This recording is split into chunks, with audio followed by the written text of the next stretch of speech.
think we are live. All right. I think I hit the right buttons tonight. Hey everybody, welcome. Thursday night live Q&A show.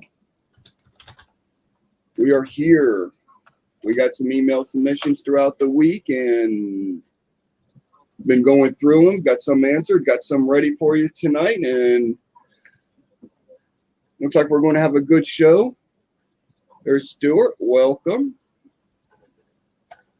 I'm going to hit the like button on my own video. We got four. Yeah, don't do that. We got four of us here tonight. Frank is doing a family thing, so he might be on. We might see him in chat. Chris Rose is still going to be absent for one more week, taking care of his business.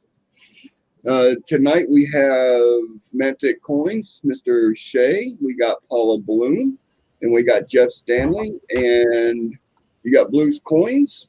Hello, I'm your host tonight. Welcome everybody. There's Randy, Adam, cousin Jeff. Sean is absent tonight too. Yeah, Sean. and you partially have me. I'm having some technical issues with my cameras, so I hope they'll be straightened out by next week. Yeah. Right.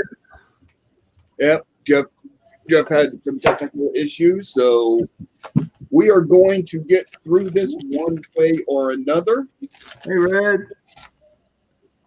We got Wanda. Relics is here. Red's here.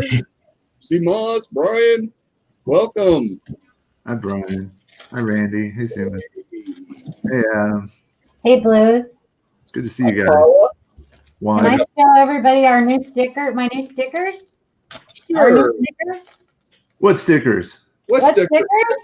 What Coin sticker? and Card Hobbyist had some stickers made for the big show, and if you guys have ever watched Ken Peavy, you'll know exactly what this is. What?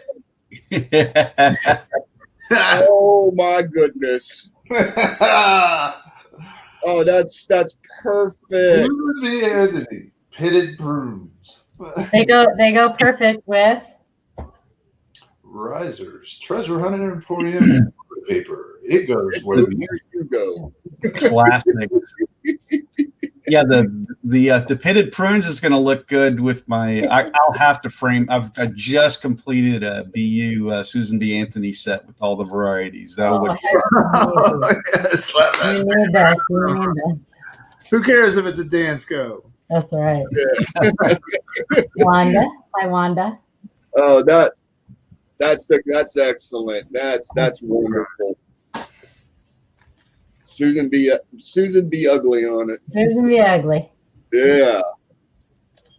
All right. Well, I guess we go through some introductions here. Looks like we got 17 watching right now. Seamus said prunes. They won't cure your cough, but take 5 a day, and you won't want to cough. Oh goodness. So And it's starting already. I know. That went down real fast. Okay. Yeah, it always goes down. It always goes downhill.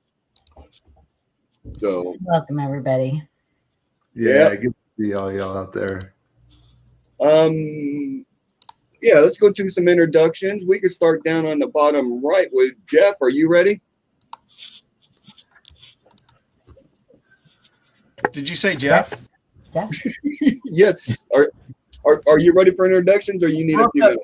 Just as you said my name, I was like, which name did he say? Hey, my name is Jeff Stanley. I've got the name of my channel there, Jeff Stanley Coins and Octane. And I'm one of our regulars, and I hosted last week. I've got the YouTube channel, of course, and I do some other stuff. I'm pretty active on Facebook and in a lot of groups. I collect. I'm going to quit telling everybody every little thing I collect, because I pretty much collect everything. I do coins, I do currency, I do tokens. I'm pretty much doing it all. I do not discriminate. All right. Miss Paula? Hello, I'm Paula Bloom. I have a YouTube channel, Paula Bloom. It's real original. I do the big show with Shay every other Sunday on my channel. I do the Q&A on Thursdays when I can. I try to be here. I like to answer your questions in Facebook and help educate you and help you become better collectors. And I kind of just live to learn about coins and pass the knowledge on to you guys. And I love this coin community, and I love seeing you guys every week. So, and hanging out with my guys. That's it. All right. Thank you, Paula. Mantic? Yeah, I'm Mantic Coins, and I love coin roll hunting and searching out varieties. And I'm learning all about error. I'm on that long journey of understanding how this stuff happens in the minting process. And, I try to teach folks what I know. And we got a lot of folks out there who are trying to learn. And I think every day that you read about coins, research, look at coins, search through coins, all of it's coin related, it will only make you better in this hobby. And I sure hope that some of you find it in your heart to help teach others about the hobby. So in order to do that, we got to make sure we all have the right information. We're all saying the right things. So that's what I hope to do. We don't always get everything right the first time, but the good thing is if we keep learning, eventually we will. So, and I know it's frustrating sometimes for some of you also, between having to deal with internet technologies, taking pictures of a coin, that's a whole set of problems. Explaining to someone else what the coin might be. I mean, all these things put us through tests, and each day we're just trying to pass the test. So anyway, I don't know. I'm rambling, but it's really good to see all of you out there in chat. We're so happy that you guys keep sending us questions, and we'll keep trying to give you good answers. So. We love to hear you ramble. Yeah. All right. Thank you, Shay. Hello, everyone. I'm Blues Coins, and welcome to the Q&A show. I'm a variety error collector in progress. Knowledge is getting better. I do a lot of coin searching on rolls and trolling eBay for cherry picks and stuff like that.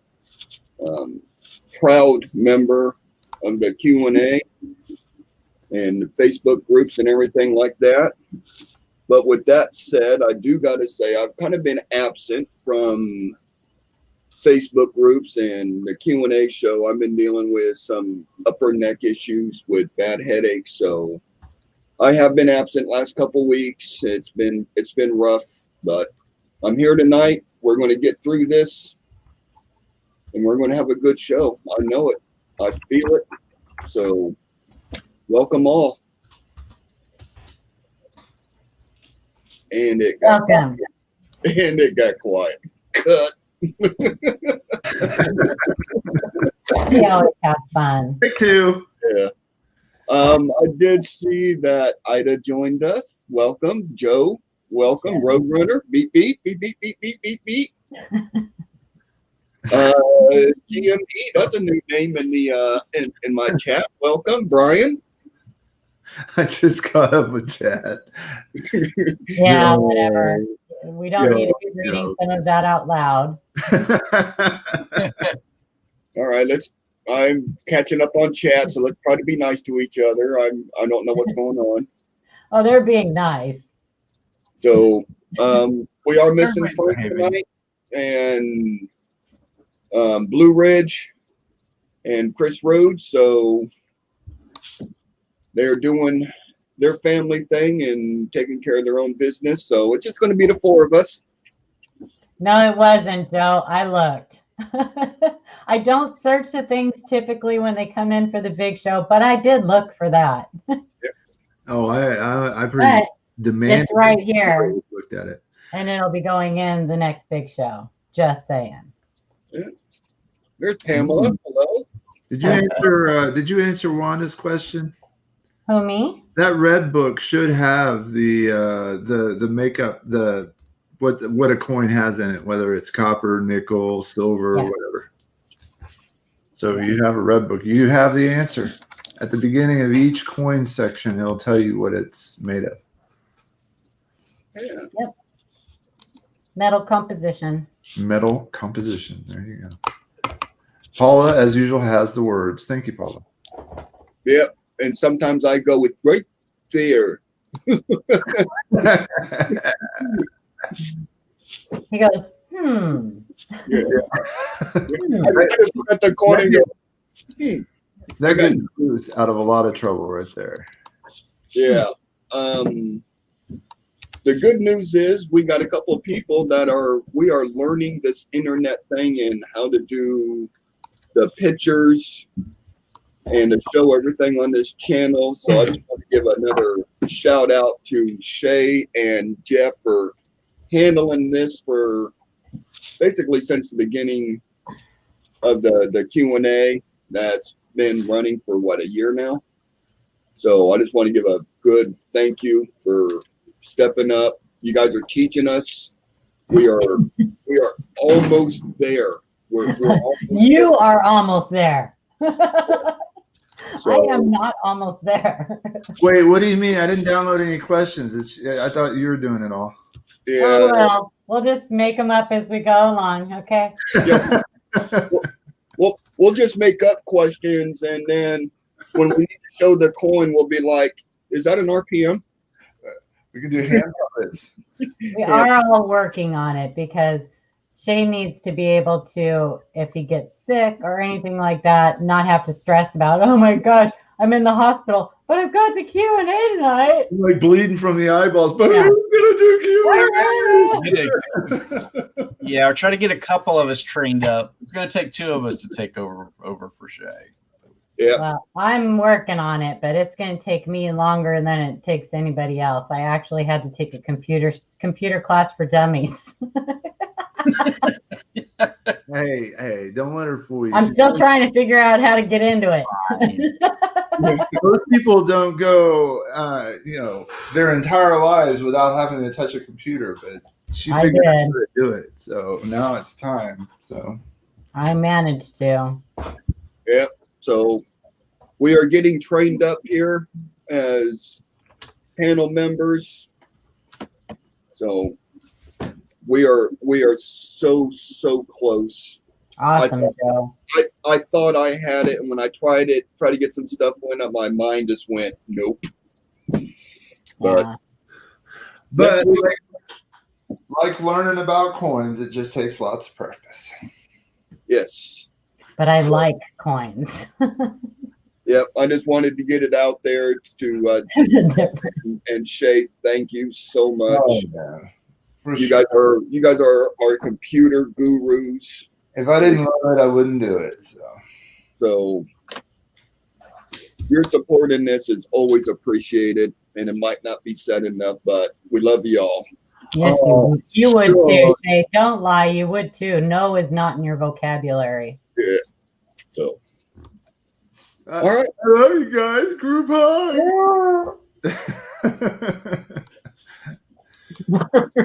All right. It's okay, it'll be okay. Yeah. Okay, anyway, Are we ready? Has someone got one ready for us?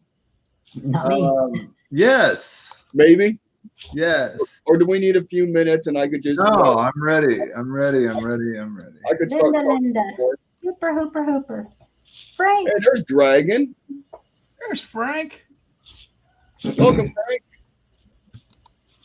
Hey, Let me look, I read got this. From Ron S. Lincoln penny weight error. I have 2 Lincoln pennies. One is underweight and the other is overweight. Here are the pictures and dates. Can you give me an idea why this is so and if these are something that may be of value? Thank you for all your help. I have 2 older calipers. I am a little new to this for about 5 months, but I learned pretty quickly.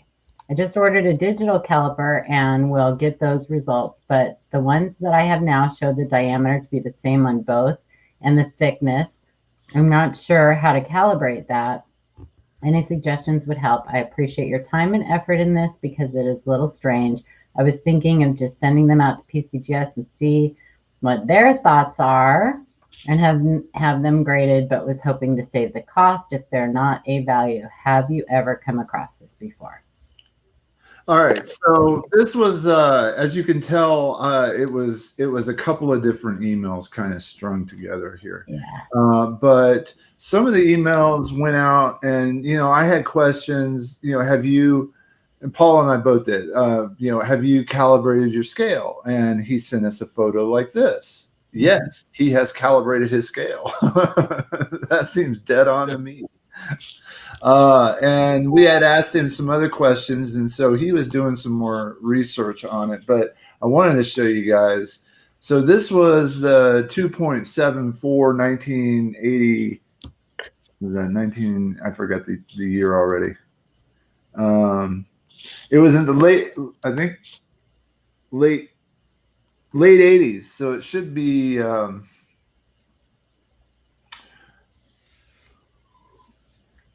2.54. So here it is, 0.2 of a gram, way more than it should be. There's another picture of it because the 7 wasn't coming through real well, and the reverse. So we wanted to see if there was anything going on with this. Had it lost metal in circulation? And then this is the 70s. That's 2.85, and it should be 3.11. So now we got like 0.3 of a gram. So these are way off. I think they're beyond the normal variance of 0.13. So, but the question is then, does that make them valuable? And so here is some more calibration of the scale. It is showing this one a little. It's 2.54. It's at 80s. So it should be zinc. It should be 2.54. So this one, the variance is, that's within tolerance. That's within tolerance, right? And I think that's another one. Is that a zinc one or a copper, that last one? Because that one is really damaged. That one looks like the upper right-hand edge has got something going on with it, doesn't it? But I can't tell the date on this one. But so did he ever get back to us and send us the thickness on those coins? No, right. He was going to get some calipers, but what he did was compare two pennies. He set a normal one next to it, and he said they were the same thickness and diameter. All the way around. Yeah. So, this one, I don't know. I think it's the shadow. See how the light is casting a reflection? Reflection. Kind of what I was thinking, when it's the shadow casting on that leading edge there. Yeah, I think that's just reflection off that bottom there. Well, I'd love to see is there a reverse picture of that? Okay, there is.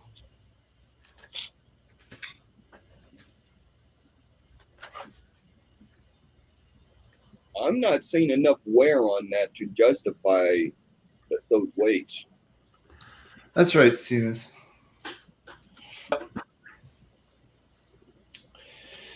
I can answer one question for him. No, I would not send these into PCGS and have them graded. Yeah, right. Now, sending them to somebody to have them really analyzed, that can really look at I don't see how we're going to be able to tell them anything from pictures. First of all, I think that somebody needs to look at those coins in hand. Yep. And measure them, measure the diameter, the thickness. I just see if they're tapered or rolled thick or rolled thin. Yeah. Usually what you want to do is match the weight up with something else, like exactly. Like, when you have a quarter struck on a Susan B. Anthony planchet, you want to weigh it, and it'll weigh the same amount as the Susan B. Anthony coin. And so in that, it makes it easy. So if you have a zinc penny, or what you think should be a zinc penny in post 1982 or later, and it weighs 3.1, now you're talking about something that you really want to take seriously and do some more analysis. And even at 3.10, or anywhere close. So, but when it's just off less than a half a gram, I don't know. I know it's outside of the normal tolerances given by the Mint, but what does that say? Does it make it more valuable? I don't think so. I know. You have to remember these planchets are, the blanks are punched out of long metal strips. They're supposed to be all rolled to an exact thickness, but they're not. And now we get our planchets from a third party now, sent to the Mint. But can I quote Ken? Sure, you can always quote Ken. Are you kidding me? It's good enough for government work. It's good enough for government work. That's right. Government. Yeah. I mean, rolled thick, rolled thin planchets are an error. Taper planchets are an error. I don't see anything on the coins. The photos aren't really clear enough to see if the one that's light is a tapered or not. But typically you'll have a weakness in the design in the area. With rolled thick, you'll typically have really, really strong strikes.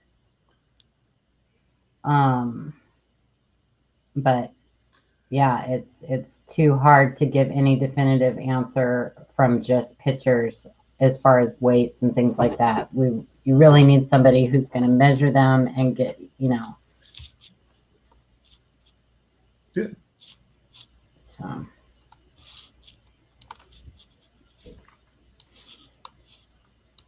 Check out the competition. I mean, you did look to see if there was any foreign coins. I did.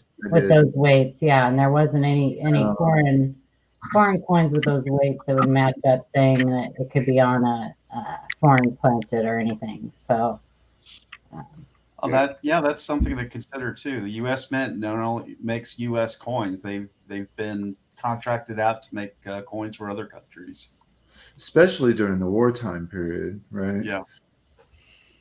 Mm-hmm. Hey, Shay, can you go back one picture where it showed the weight on the scale? There we go. All right. Pamela had a question about the scales. Mm-hmm. And I just want to address it, and showing this picture is going to work out real good for this demonstration. You can pick up these scales for $8-10 on Amazon. Mm-hmm. The big thing is you want to make sure you got 2 decimal points on it.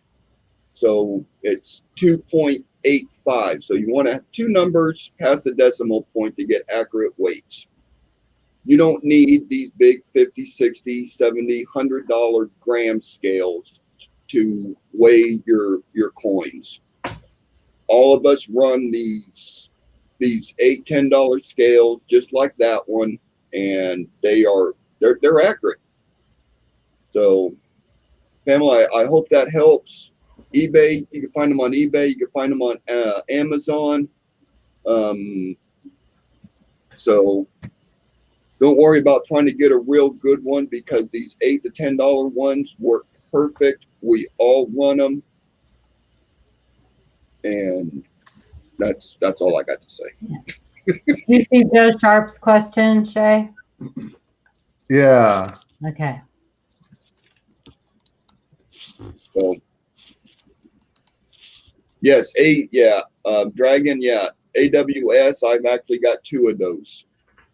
So never had a problem with them. Just got to put fresh batteries in them every year.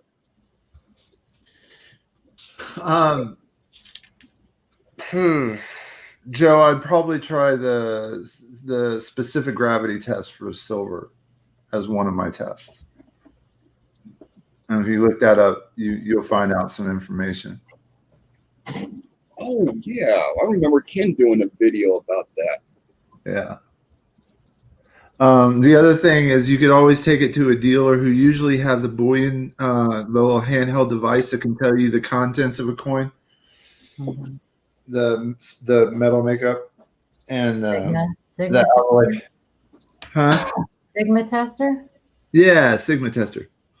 And they'll just set the coin on there and it'll read out what it's made of. And if it has silver in it, it would tell you, how much silver was in it and what the purity was.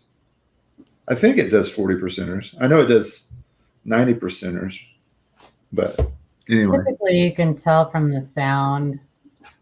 Yeah, a sound test is another good one.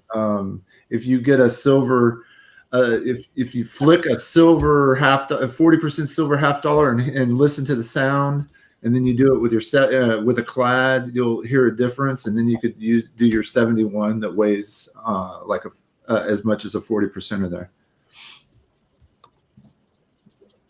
Yep.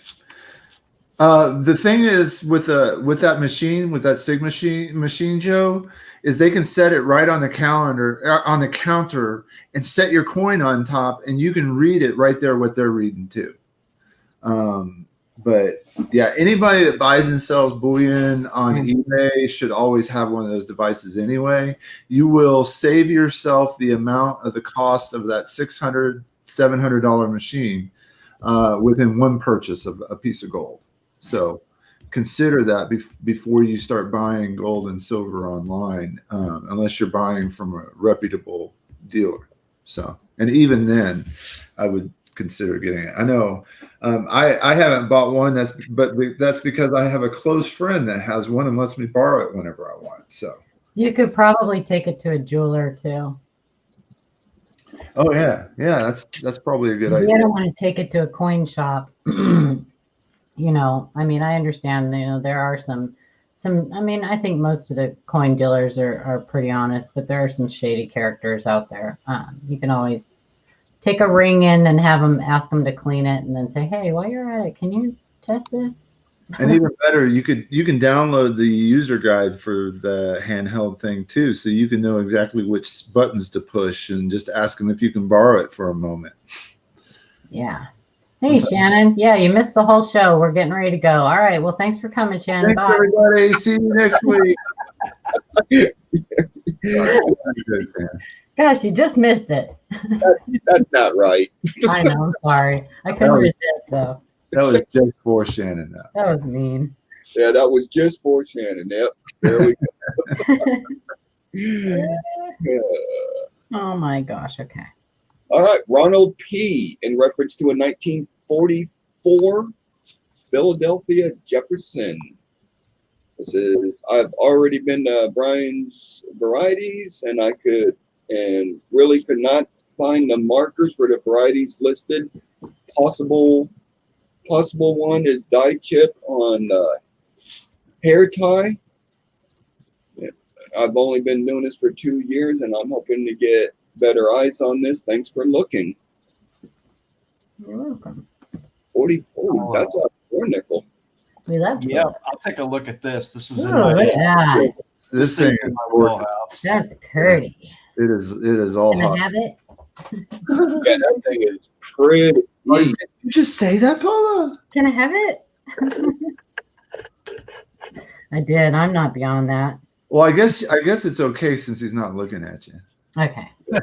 She doesn't like fur. Snap. So I guess the question, okay, so here we go into some anomaly on the devices here. Interesting. We got some splits. We got some interesting stuff here. What's going on up there?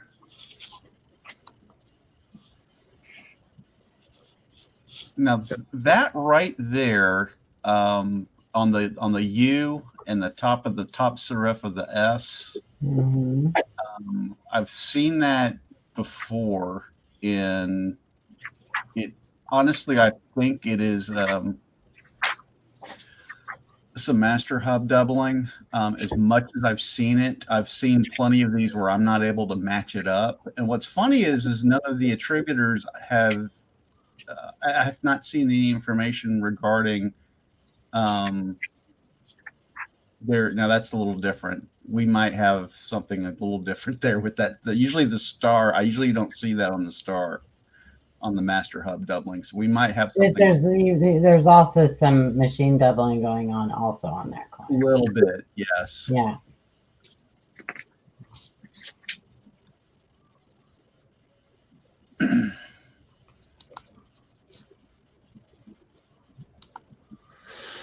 Anybody looking it up? Yeah, I'm gonna spend a little time with it here. Could possibility be some abrasion doubling on it?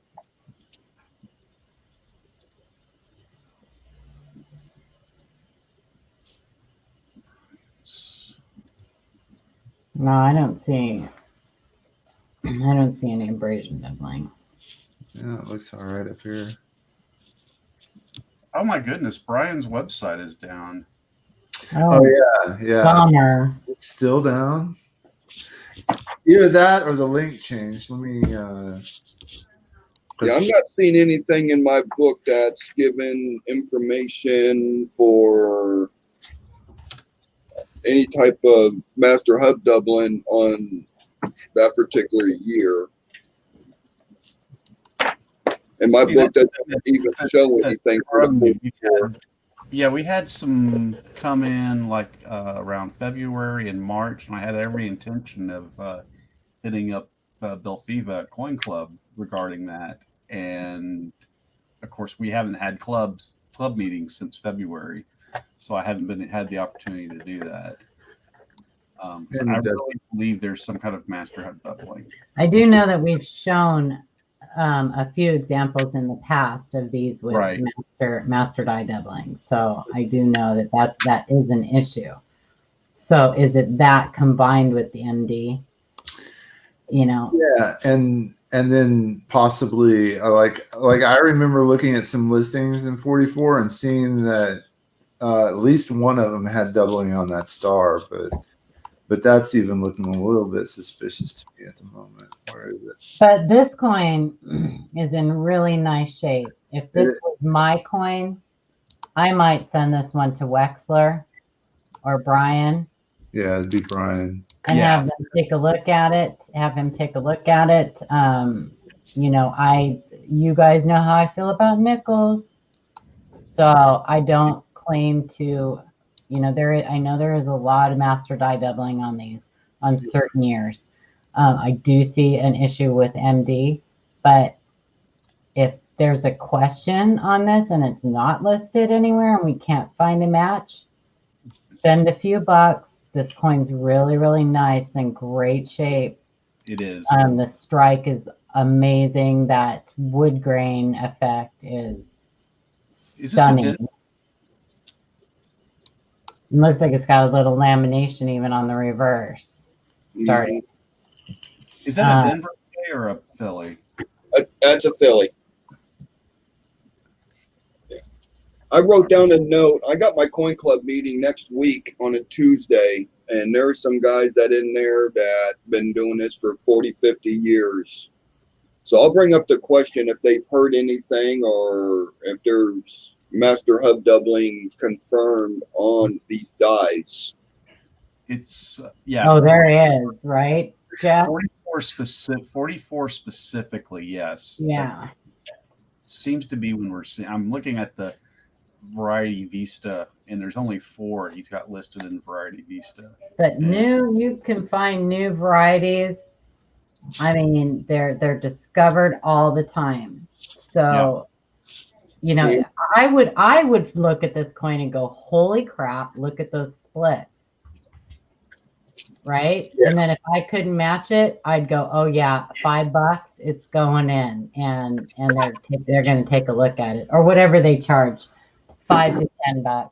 Yeah, because you can guarantee they have all the photos and documentations on all the master die doubling and how obverse doubling, reverse, all this stuff. Yeah. I mean, look at the strike on that coin. Look at the ponytail and everything. In my mind, man, heck yeah, it'd be so worth the money. Yeah, that's a pretty solid coin. Does anybody know the link to where he can get the information where to send this? Well, I would, but the site's down. Oh, it's down. Crap. Yeah, you did. That's why we can't look up. That's why we can't look right now. Yeah, I would. My experience is Brian Rybar's would probably be a little bit more free to get it in and take a look and attribute it. Yeah, I just said Wexler because I thought that they were doing it together. So. They are. So that's a good idea. You can go to Wexler's site and it'll actually give you the information on how to contact Brian Rebar. So yeah, it's just a website issue. He was having some issues a few months back. I think somebody does his. I think it's somebody in the family does his web servers for him. Oh, cool. Yeah, that would be my advice. But and please let us know if you do decide to send that. Keep us updated, because I love when people find new varieties and stuff. I mean, we live for that stuff. So we're going to be super jealous, and we may never talk to you again, but Pamela had a great question. She says, I am still having massive issues with determining double dies, machine doubling. Can y'all help me somehow? Website classes or something, please. It's like a desperate cry to the world. So what I can tell you is that if you go to Wexler and read about how dies are made and study the different classes of doubling, you will begin to understand. That will begin your journey to understand. Second, ARRF has some good pictures and an explanation of what MD is. And when you compare to that and know what the different classes of doubling are and what causes them and what they look like, you'll start to be able to tell the difference between them. And that's I hear there's a chick named Paula Bloom who has a video about it on her channel too. I don't know. It might be just a rumor, but I heard something. Who is that anyway? Paula awesome, Paula. Do you have a link? I'm just teasing. I do have a video, but so does Ken Peavy. Ken Peavy's coin, if you go to his playlist, he's got coin class and all that stuff. He's got things on MD. He uses Play-Doh.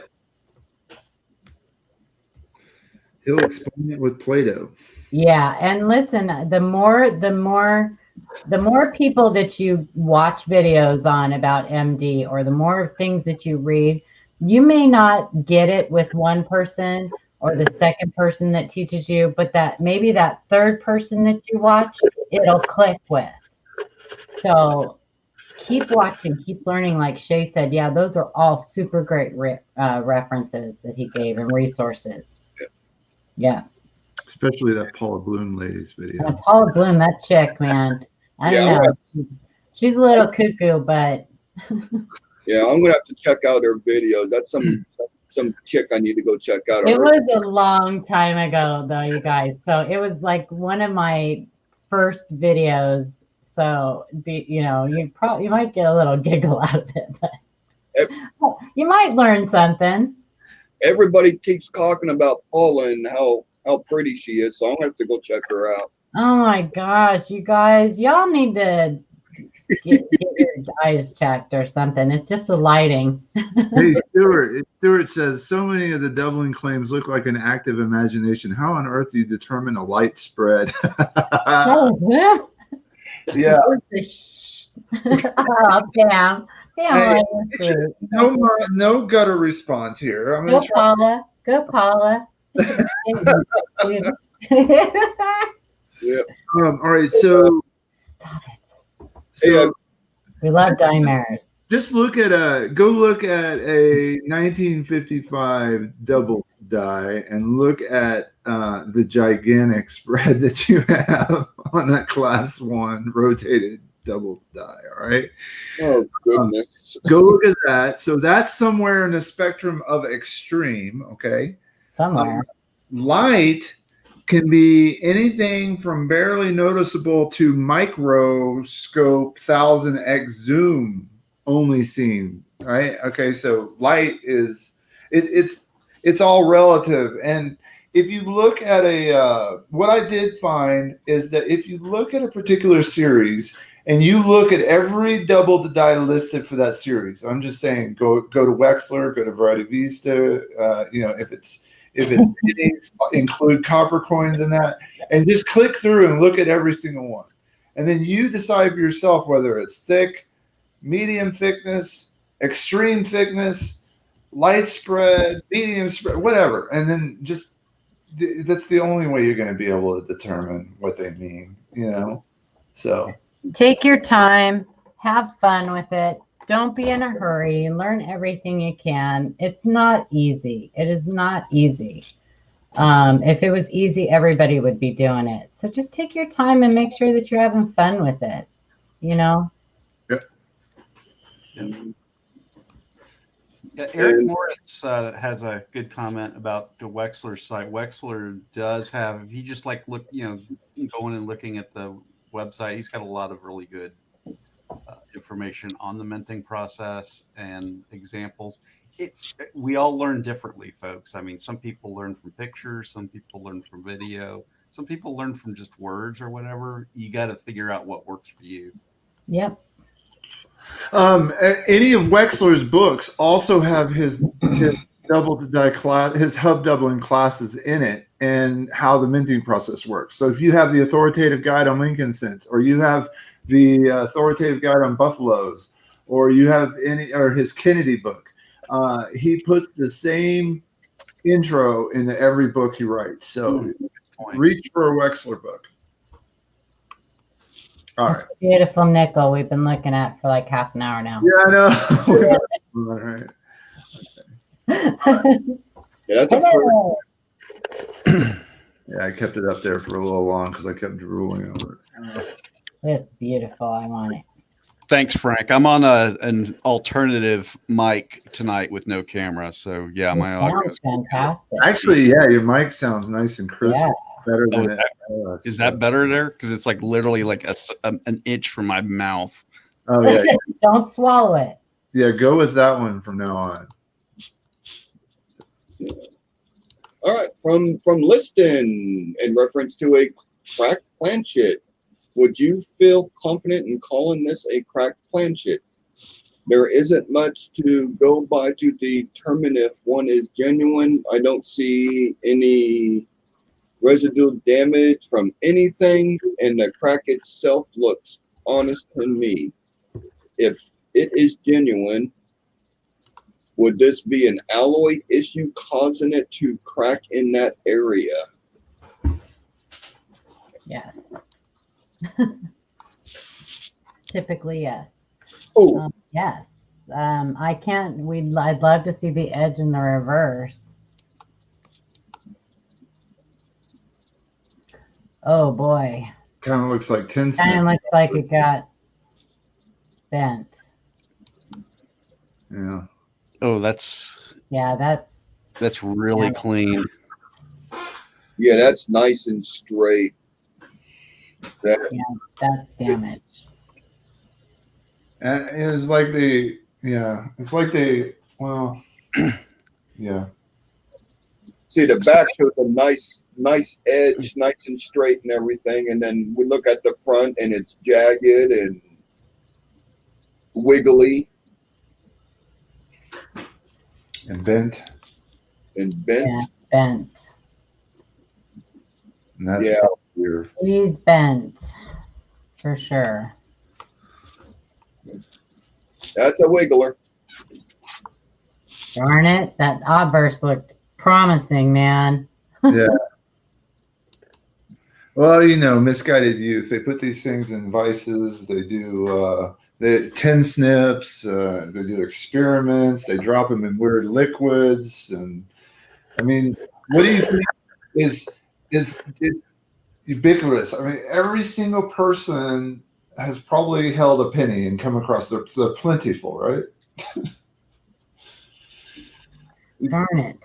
Walking around with your head down, thinking about what to do, and you pull a penny out of your pocket. This is the kind of stuff you do, I guess. Anyway, sorry, listen. Thank you for sending that. I destroyed my fair share in my day. Look at those two areas on the rim at like Yep. 7 o'clock and 4 o'clock or whatever as we're looking at it. Yep.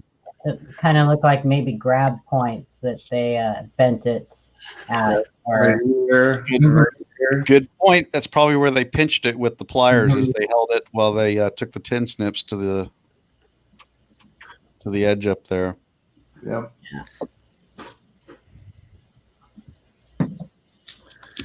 All right. Let's see. Darn it.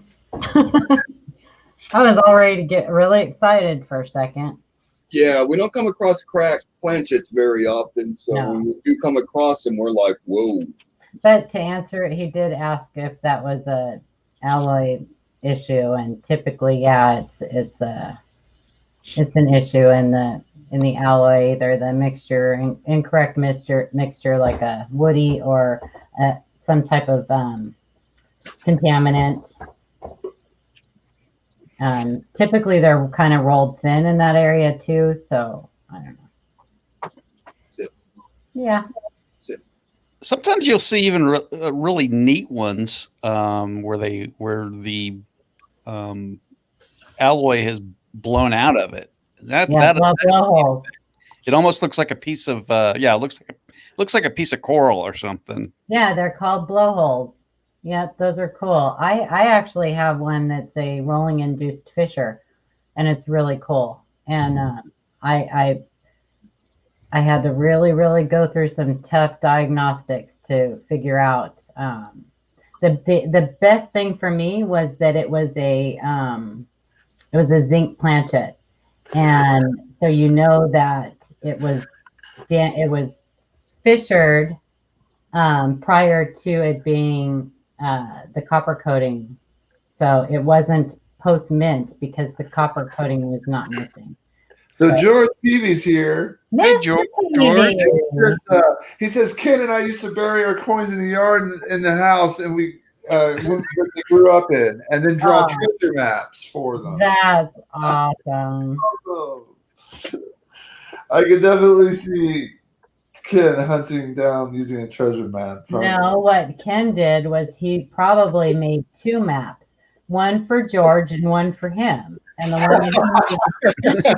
one that he made George was completely incorrect. Ken was like, okay, you dig and bury the coins. I'll draw the map. Here's your copy. All right, the next one from Listen. Here's a neat steel I came across that has a lot going on with it. Although subtle, it has got some odd clashing on the obverse and reverse that I could not find a reference to personally. It also displays hairline bisecting die cracks on the lower bust and in the head, possibly a shattered die. DDO obverse, eyelid, and bow. I could pick out more to note, but I'll just let you guys have a go at it. Thanks for your time.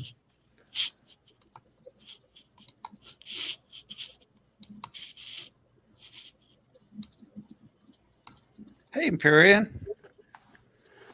Wow, I would love a better picture of that coin to make sure that that coin was not reprocessed. But that's some die crack across the head.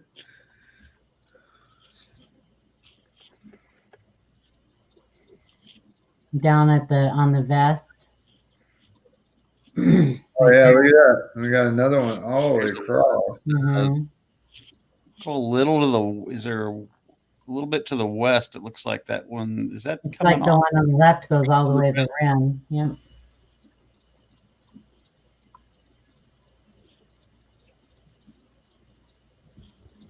So I would not call this a shattered die. There are some die cracks. Oh.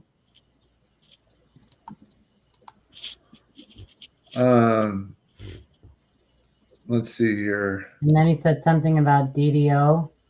I was gonna do Clash first. You can kind of see his head. Is that a clash or indirect die transfer? Indirect design transfer. Yeah. Yep. Good call. Progressive indirect design transfer.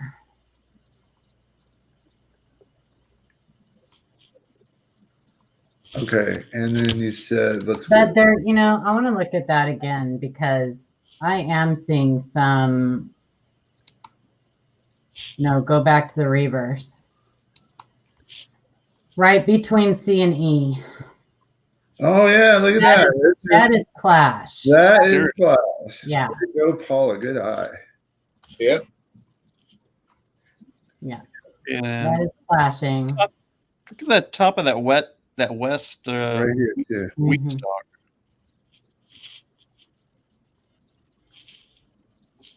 What's going on there? Oh, okay. That was the light was playing some tricks on me. The dots look normal and round. Yeah, I don't see a DDR. I think you asked if it was a DDO. Yeah. Let's take a look. This looks like the most crisp picture. Yeah. But it's still a lot of light reflection on that. Yeah. Yeah, I would want a closer picture of that right there. And the 9. I would want a close picture of the bottom of that 9. Yeah, look for a paddle bottom 9 here. He said bow tie and doubling on the eye, I think. Right there, up above. There? Is there a match for that? That is, I don't know. That kind of looks normal to me right there. It doesn't look normal to me, but maybe I could be wrong. 43. 43. It was 43. Because a lot of times, on a lot, and there's a lot of the doubled eyes on these, but a lot of time they'll come like this, or they'll be like this, or sometimes you can have multiple down here. I would want a closer picture of the date and a closer picture of that eye. Yeah, well, that's not so pixelated. Yep. No. For sure. Yeah, so I think multiple die cracks, clashing on the reverse, and take a closer look with that loop at the eye and see. Yeah. Indeterminate by us at this moment with what we have. Well, a lot of those eyelid and eye doubling Roadrunner are similar because of the process. So, they're going to be, a lot of them are going to be similar in appearance. There's only so many places on the eye that could be doubled that would give it a, where it would be, below the eyelid, above the eyelid. Yeah, a class 4 doubling. Yeah, the eye area unshadowed. Couple lighting. Yeah, a couple different lighting directions would be nice. But it's a nice coin. Yeah.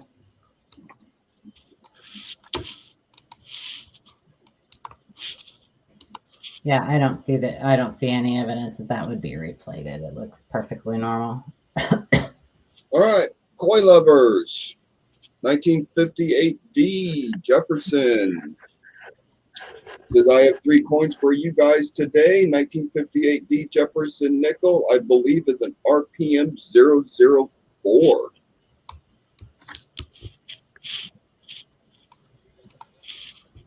Here you go, Jeff. It's all yours. It's all yours, Mr. Stanley. Look at that handsome fella. Oh, I'm getting I don't know. I'm a little crippled. My usual website is no, I don't do that on that, do I? Okay, let's look at that D. Yeah, there ain't nothing in the Wexler Ryan book about the 58. I do see dye deterioration on it. But... well, I mean, I just think that's so far to the east that I think it's real. You see the line here? Right yeah, there. Come out of it. Come back off of it. Your little foot. Bear with me here. I'm trying to get this. There we go. That does not look normal, but the other part that you were showing, yeah, looked like. What about the bottom of the building, Monticello? Is there any of the same type? Okay, see, actually, yeah, the 004, it comes out. It is east to D over D east. I'm waiting on the dye markers here. It's weird that you don't really see anything inside of it, though. Okay, Roadrunner. Right here? Yeah, they really don't have a lot of dye markers for it. That's surprising. Usually we get good dye markers from these. Let me take a look at the D over CC, Frank. Oh, goodness. All right. Can you go back to the mint mark, Shay? It's a D to the 5th power with a bifurcated plane. Yeah, Coy said he wasn't able to find any dye markers. Yeah, there's not a lot on the Variety Vista example that I'm looking at. There's placement match. Is placement right? Let me look at that. Yeah, if it was an inverted D, I think we'd see more evidence on the left side. The height above the I guess the step there looks about right.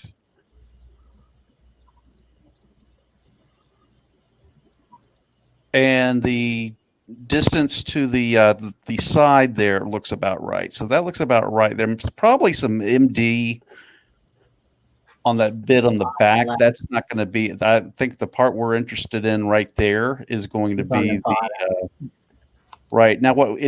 This example does not have that little foot there. That little foot is really troubling me. Now, is this an earlier? Does this look like an earlier dye state than the example? Right. The dye state I'm looking at is a. That's not an early dye state. Is a stage B. There is this mentions a B. That's what we have the pictures of. It does have it's unconfirmed for the EDS for the early dye state. Could it be a later dye state where perhaps we have a a gouge or something that could be there? That's a possibility. Yeah. I think it's favorable. I think we've got the location looks correct.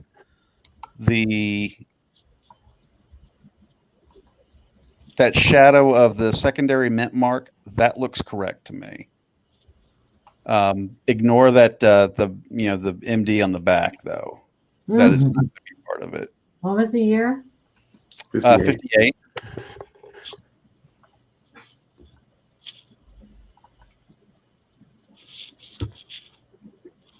And you thought it was which one? 004. I just wish we had a marker of some sort to match it up with. I'm gonna go slip over to. I think Wexler's may have.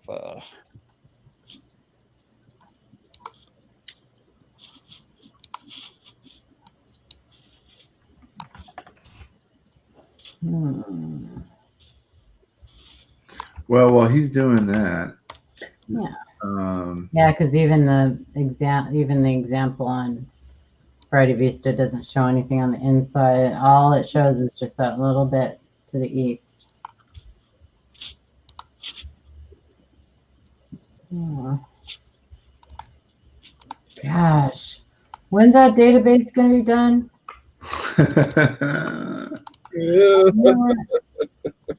Right? Are there different styles? I don't know. That looks a little bit weird. I don't know. I ain't even going to touch this one because I'm just pretending like I know what I'm talking about when it comes to nickels.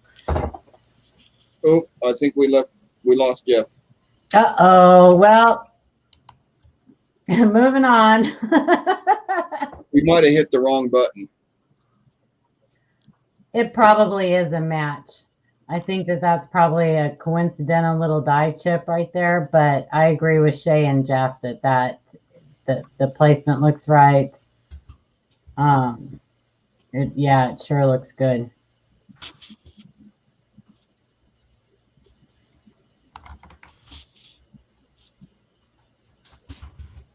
all right, let me grab the next one. The next one.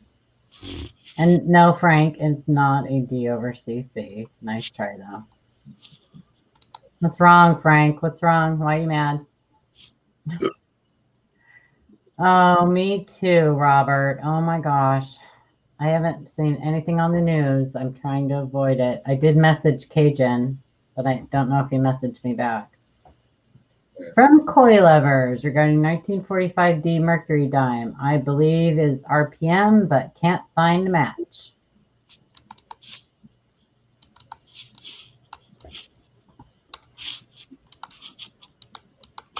Gritting my teeth, this getting old thing just, oh, I feel you, brother. What happened? No, we had Jeff come back in, and when I let him back in the stream, it automatically goes to the default. Yeah, that sure looks like an RPM, don't it? Sure does. Yeah, that was me browsing on Wexler's website. I accidentally kicked myself out of StreamYard. I got to watch that. Wow. 1945D. Leave it there for 1 sec.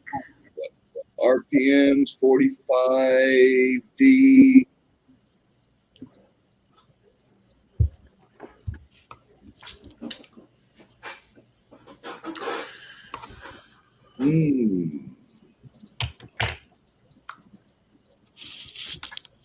Interesting. Yeah, I'm not seeing anything on Variety.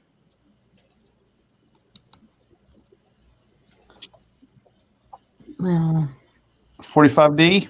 Mm-hmm. Which one did Coy think it was?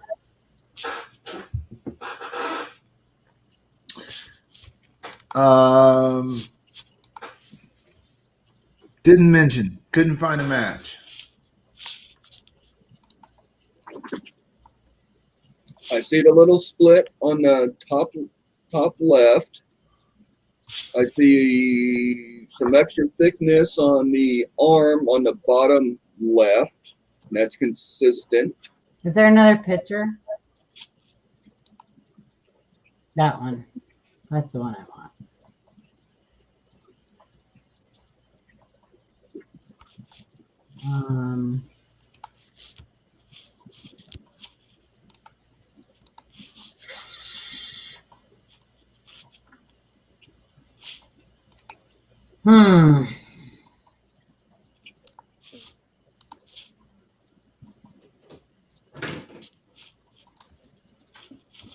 Keep looking at 5, but I'm not, I don't like their picture.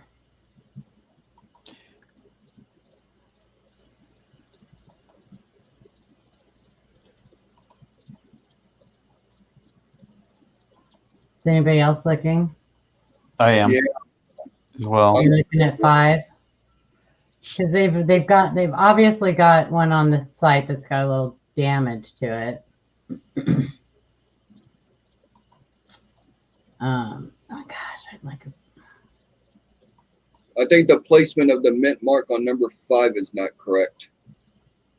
Looks a little low. Does look a little low. Yeah, I'm doing a lot of ruling out on where I'm looking.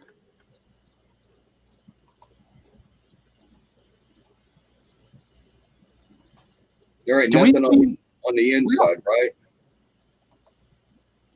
No.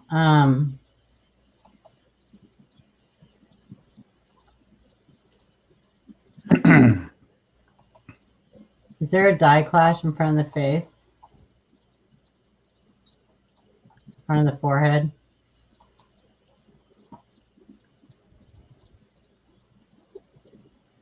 No. Nope. Yeah, I don't see it's a tough one, huh? Their pictures just stink.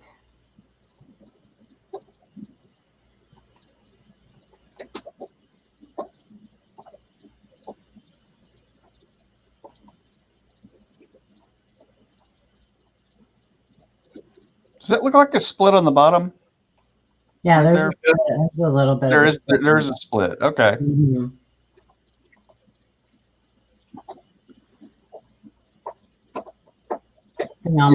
That thing almost looks tripled, huh?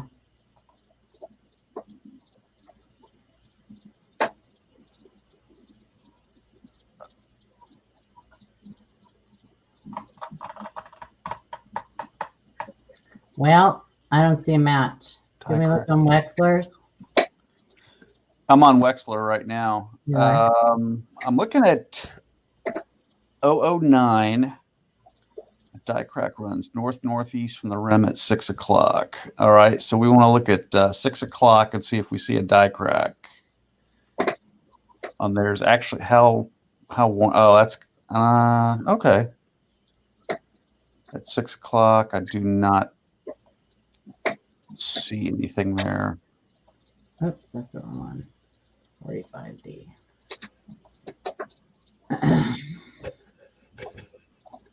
Well, this is fun. It's like a treasure hunt. Everybody else is going, okay. It is.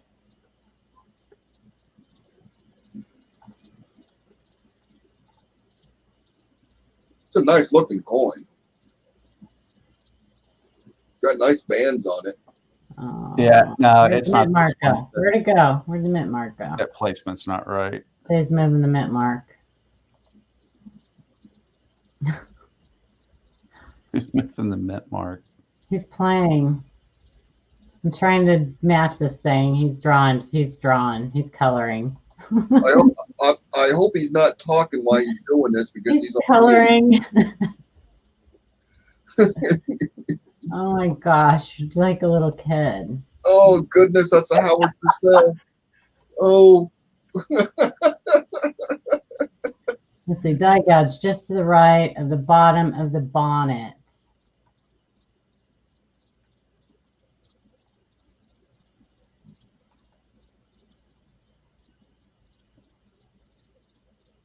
Yeah,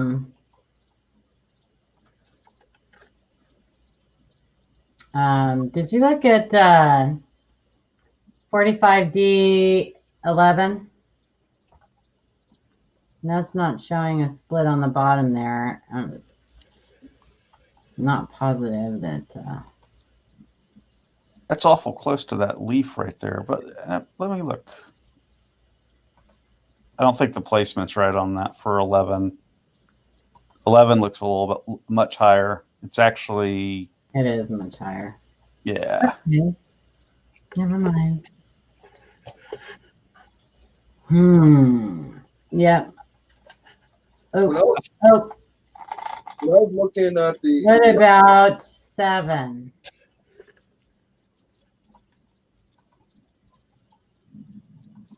Is it just me, or does that coin look like it has No, a gold, it's not gold 7. dip on it? Not 7. Never mind. Cancel that. I'm getting desperate here. I'm like, where is it? I can't find it. I don't know. I don't see a match either. Yeah. I do not see a match. Could that coin have an old dipping on it? I don't know. The obverse kind of looks like, has that appearance that it's been dipped, but it might have been dipped a while ago. And if it was dipped a while ago, we could just be seeing a little bit of overflow from that dipping on that mint mark. No, that's definitely an RPM. I just can't nail it. I just can't match it to anything that's listed. Yeah, I think we agree on that. I think we have one. We just can't determine which one. Yeah.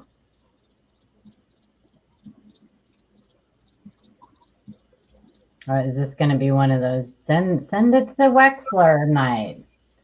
Send it to Wexler. Let us know. Send it to Shay. He'll put it in the database.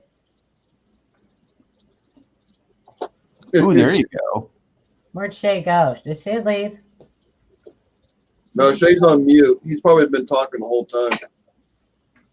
No, he's probably downloading more questions. If I had to guess. Yeah, what I'm doing. I'm letting y'all figure it out. But okay, so it is inconclusive as to which RPM it may be, or if it had been identified yet. But it is an RPM. Everybody agree on that? I agree. Yes. Okay. All right. Well, I'll take us to his third coin. Oh, there's many varieties for the Mercs. Many different varieties for the Mercs. For mint marks. Yep, and this one will keep Jeff. Are you talking about mint mark styles, or are you talking about mint mark varieties, RPMs and such? Coy Levers, 1941S, Jefferson Nickel, DDR001. I found this one today. This shows how hard it can be to spot varieties on circulated coins. Oh, brother, you telling me. And Jefferson Nichols. Who's been loading all these questions? That's what I want to know. Why are we getting so many Jefferson Nichols? Are you punking me? Am I being punked?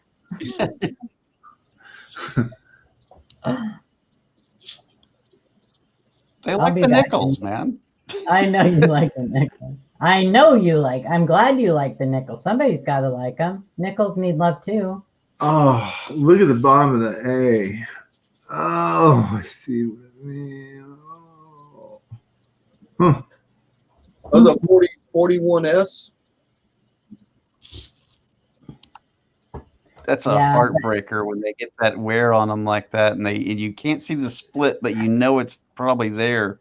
Oh, it's there. Look at the other side. Look at the not the fat side. Look at the other side. You can see the split on that. There you go. Okay. Yep. It's there. But yes, you are correct, Corey. That is exactly why it is difficult to find them on circulated coins. You have to use a little bit of imagination. Mm-hmm. When they get it somewhere on that, you do have to use a little bit of imagination on that. Well, and then there's some people that use a little bit too much imagination. A little bit. Yeah, you can't overdose on the imagination. Never-ending imagination. And then you go. Okay, now I know what I'm.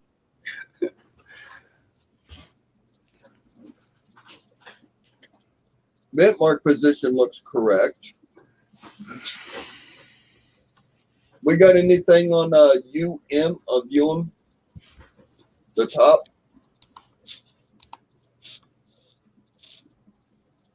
Maybe. If the pictures allow it. What are you looking for? I Where? finally got my listings Under to load Unum? there. Yeah, on the top. I don't That think. UNM should connect. Oh. I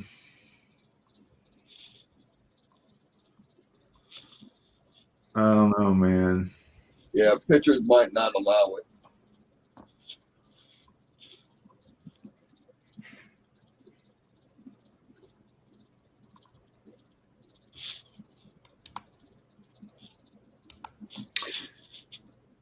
He said that this is a die marker right here.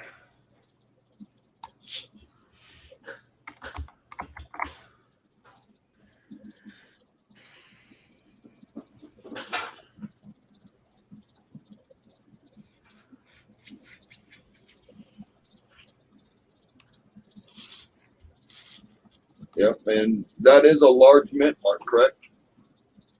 Yeah, it looks like it. Yeah, that looks like Yeah, a 'cause large, that should be the large mint S. mark.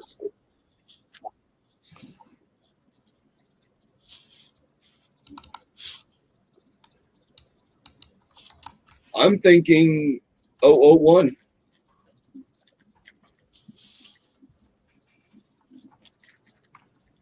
Based on the pictures that we have.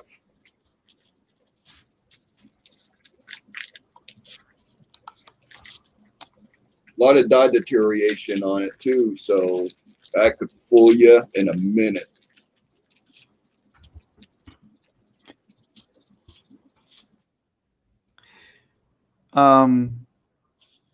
Do we get a shot of the R in America?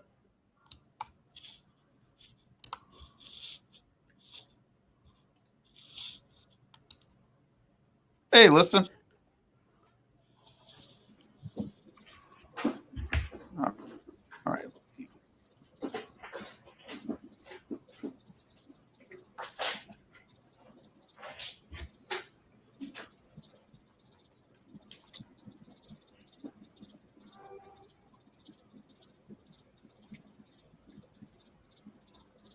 I don't know, that bit on the A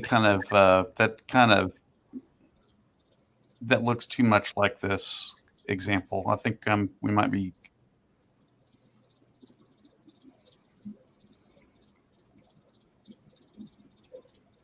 I think it lines up and looks right.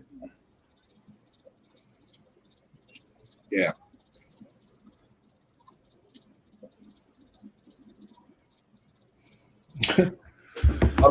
I'm agreeing. Okay. I think All right. I think it's a solid match, even with the wear on it. For which one? 001. 001. Cool. 001. Yep. All right. Moving on to Mr. Adam Chambers. All right. Adam Chambers, 1954. From Adam Chambers, new. Oh, go ahead. No, it's okay. Okay, I'll get it. Adam Chambers' new 1954D double die obverse found. Good evening, panel. I want to share with you a new find I found in a roll purchased from Blaine Newport. It is a 1954D Lincoln Cent original bank wrap roll. It is a very nice, strong double die obverse. I found 10 of them in a roll. Check it out.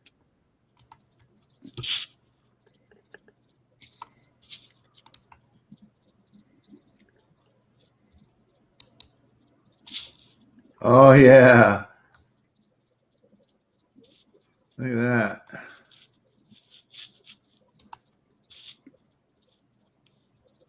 Not so sure about that one. Yeah, I'm pretty sold on this image right here. But yeah, it certainly is a looker.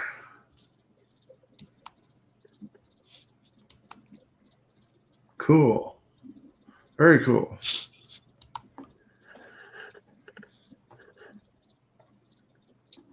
I'm liking it. Yeah, that's a winner. Winner, winner, chicken dinner.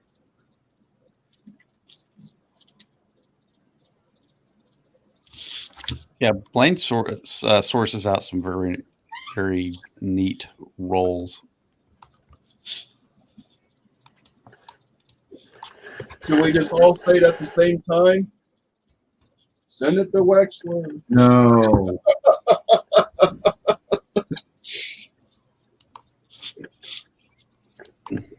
Yeah, this one should be pretty easy to pick up. Yeah.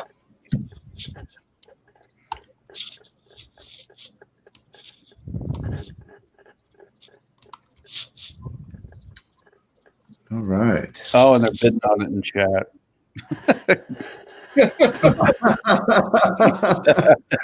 Oh, Ben. Yeah. Any private coin sales that goes on in the chat, 10% needs to go to the Q&A panel. No. Well, 10% of coins, at least. Yeah. Actually, how many panel members? So that's 40% of the coins. So. Yeah. All right. So I only have one more ready. We're going to be wrestling through all the rest of them. So. All right.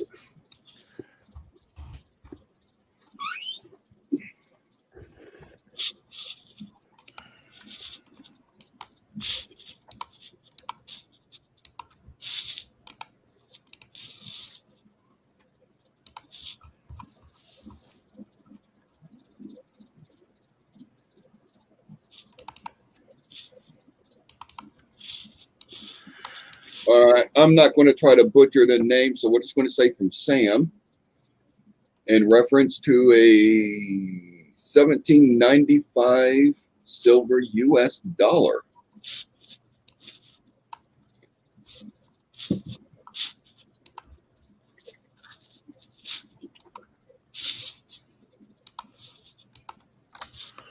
So at first I was like,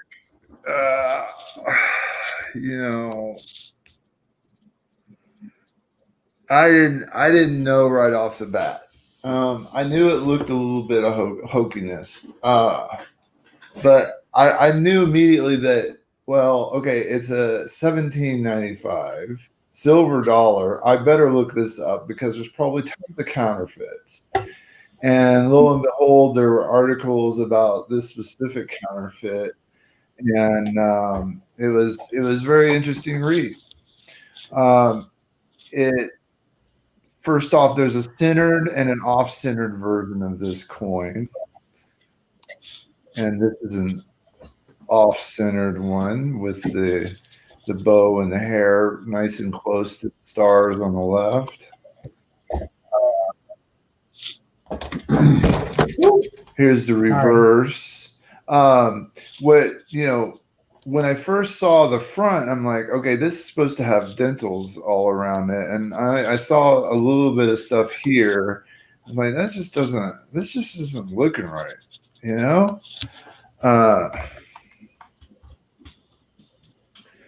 But I looked at all the pictures to make sure and just soak it up. And then I went and looked at a real one. And so here's a real one. Oh, night and day. Yeah. And a couple of things I want to point out. And look at these folds. There's nothing abruptly ending. They're all nicely merged back into the gown. That's an interesting thing. There's clear delineation between the bow and the hair up here. And then look at the shape of the stars. Look at these beauties right there. And then one of the other things I noticed was the nose.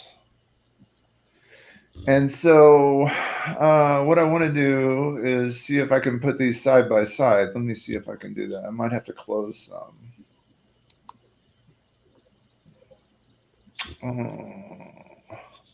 let's do view windows, tile horizontally, and I'll get rid of this one and this one and this one, this one, this one. I got rid of the wrong one. Dang it. Okay. Hold on. Value hunter. Well, you see that first one was obviously like struck in a collar, right? They didn't start striking coins in with a collar until I believe that 1835.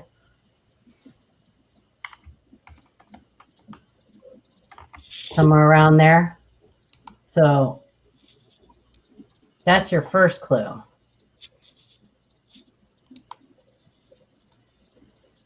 That's one of the first things I learned out in that counterfeiting class. Yeah. And she does have a more angular look to her gaze, going up this way as opposed to this way. The hair is all wrong.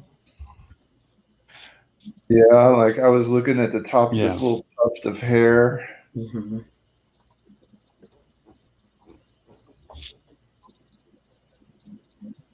Yeah, I was thinking the same thing, Liston. It's this.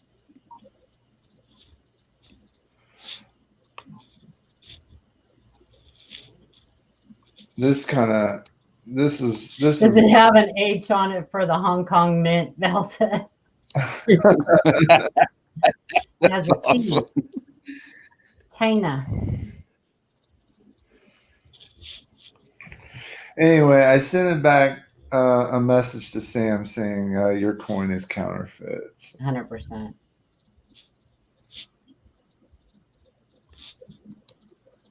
Yeah, see that squared off collar all around the coin?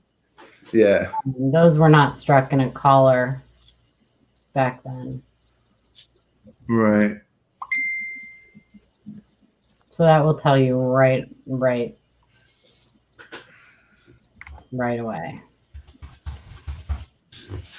Anyway, there you go. That's another one that if you guys want to go watch, American Numismatic Association on YouTube has a great class that they put out from summer seminar on detecting counterfeits. And here's an article I referenced to do this. We'll see, Eric. Thank you. Awesome, Shay. Oh, who's leaving? Eric? Oh, good night, Eric.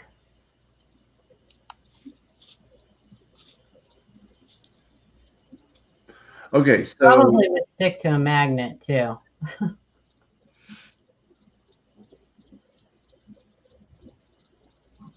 well, that's all I got loaded.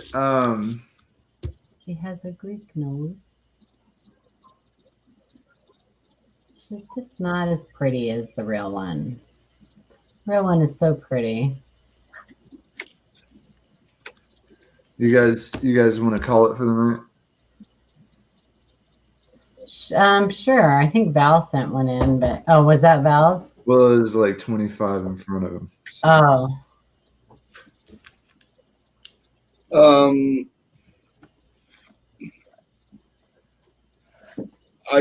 Unless y'all want to have a discussion for a little while I try to sort these out, whether they're damaged or real, and then add them into the list. I can do that right now. I can go through some of them. We could. What do you feel about just taking viewer questions in the chat and talking about stuff?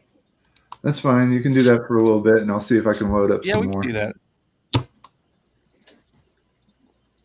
I'm not going to show Coin and Cards weirdest looking nickel. Oh man, I promised her we would show it. I forgot about that. That's all right. Are you sure? I did promise her we would look at that. Do we have permission to show that nickel on your channel, Bruce? sure it's not going to be the worst thing that's ever happened on this channel.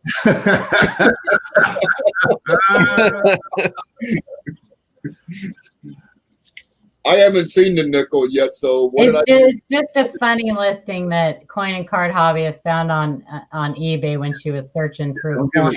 Don't give it away. I won't. It's pretty interesting. It's Seamus. I'll go ahead and answer that question. The big difference in the red book and the blue book are just the prices. The books are roughly the same. The blue book has the wholesale prices, the price that if you were to take that coin into a dealer, that's what they would, supposedly that's what they would give you for it. And red book are retail prices. I say that with the caveat of the pricing on the books are never right. They tend to be high in I think most people's opinions. Yeah, if you're not enough. Go ahead, Jeff. Sorry. Yeah, and it's just in the time it takes to publish and everything, the minute it hits the shelf, it's already probably a good 2 years out of date for the prices. Yeah. Yeah, and there's not enough of a range of prices as far as grades. So people will go on there and, like Ken used to say, that especially new collectors will find a coin and they go automatically all the way to the right of the pricing guide and see that, oh my God, that's what my coin's worth? No, because your coin's not MS65. Your coin's G4. Yeah. No, Seamus, I think people, I know a lot of us have different ideas of, what we like for pricing guides. Numis Media is has a free guide.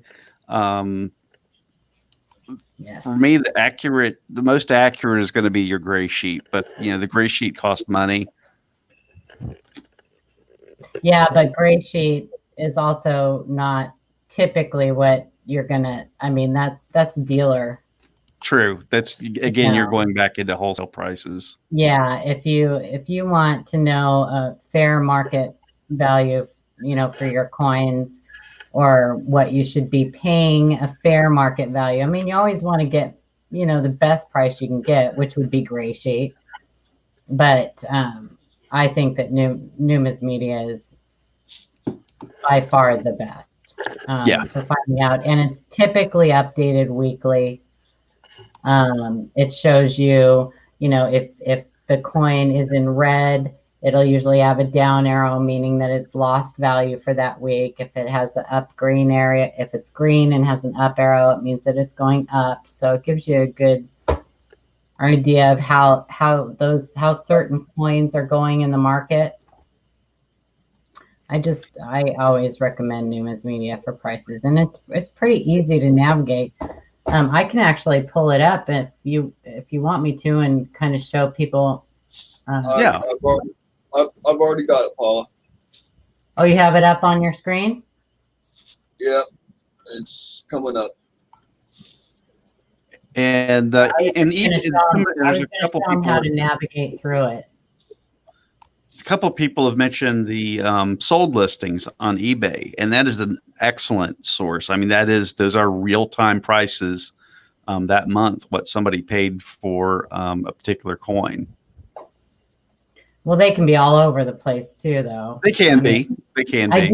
I do use sold listings on eBay for certain errors and varieties. If because a lot of them are not. I mean, most errors and varieties are not listed on Numis Media. There are a few of the major varieties that are listed there. But if you want, eBay sold listings is a good place to go to kind of find out what different varieties and errors are for. So I was going to show them how to navigate through that site, Blues. Yep. I'm just waiting for my turn to talk.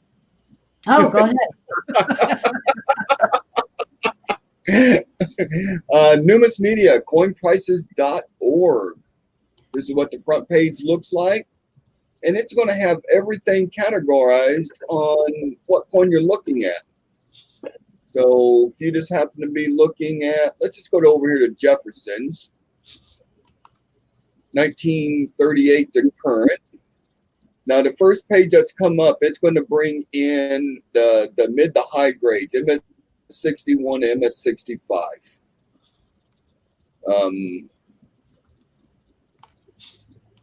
I always go over here and I hit the good to MS70 widescreen, and that's going to give me all the prices from good 4 all the way up to MS70. And then like this 44D has green up arrow. That means the prices are going up on these coins. And these coins will fluctuate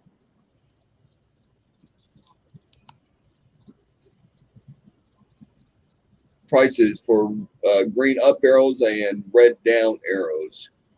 Now, this happens to be the war nickels, and the prices are going up because of the silver values. So it'll actually tell you the 44 and good 4 is up 16%.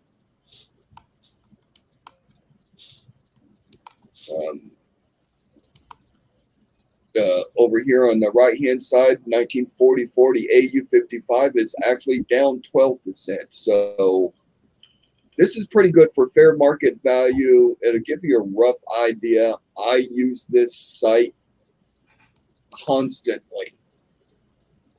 I do too. Can you go back to the home page so we can show them where to click to get into that collector's fair market value prices? Yeah, I'm going to go back. There we go. There's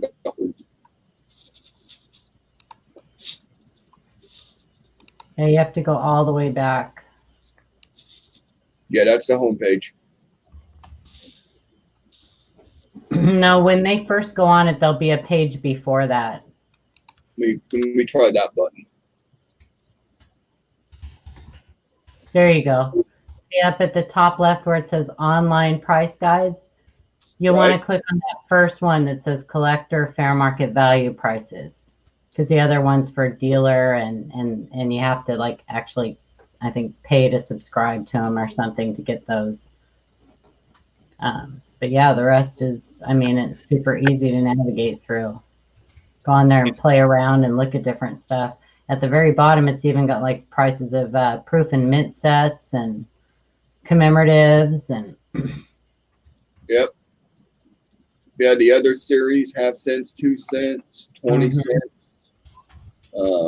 Bottom right, mint and proof sets, 1936 to current. You know, give you some explanations here on the bottom. Green arrow price increase, red arrow price decrease. Tracks the most recent price changes. Now, this site is updated every month. And for the information that I have seen, is the whole thing is not updated like the first week. He does it in sections. So week 1 could be gold coins, dollars, halves, and quarters. And then week 2 of the month could be dimes and nickels. And then week 3 could be the cents and the kerms. And then the last week could be the other series, modern, and the proof sets. So they're pretty good. It's updated every month, but not everything is upgraded on the first. It depends on what series and where they're at on. I just lost my train of thought. Help. Where they're at what? Yeah. I lost your train of thought too. Yeah. I done lost the panel members. So. No, it is a great site, TClex. It's I highly recommend that everybody go in and just kind of navigate around it and check things out. Anytime you're in an auction or Value Hunter, you don't have to worry about his auctions. He's always fair. He's always fair, or more than fair. But anytime you're on eBay or anything like that, before you click that buy button or bin or anything, it takes, the more you navigate it, the quicker you'll get to using it. And it takes seconds to go in and find a fair market value for a coin. So it's great. Yeah. And that's coinprices.org. I did put a link in. Val, stop it, Val. There we go. Oh, we lost Jeff. Yeah, he's in and out. There he is. Yeah. Peekaboo. I'm having internet issues for some reason tonight. It's just all malfunction junction all the way around. Well, better tell that boy of yours to get off Fortnite. Listen, I never give anybody that advice. Listen, I think that is, I think that's not a good, usually worth what someone is willing to pay for it. I mean, I could have a booger on the wall. If somebody is willing to give me $100, that mean my booger's worth $100? No, it's still just a booger. Yeah. There's always true values to coins.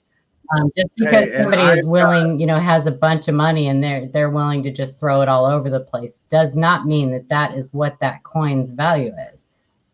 And when they ever go to resell it, they'll find that out the hard way. Yeah, you'll see on some of the these auction sites,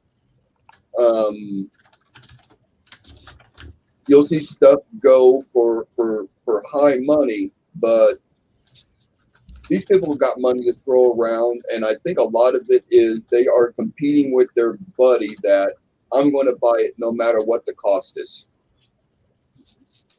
So these auction sites, I don't go on them on current prices because the prices are always inflated on them sites because people are just competing against each other and not just particularly just buying the coin.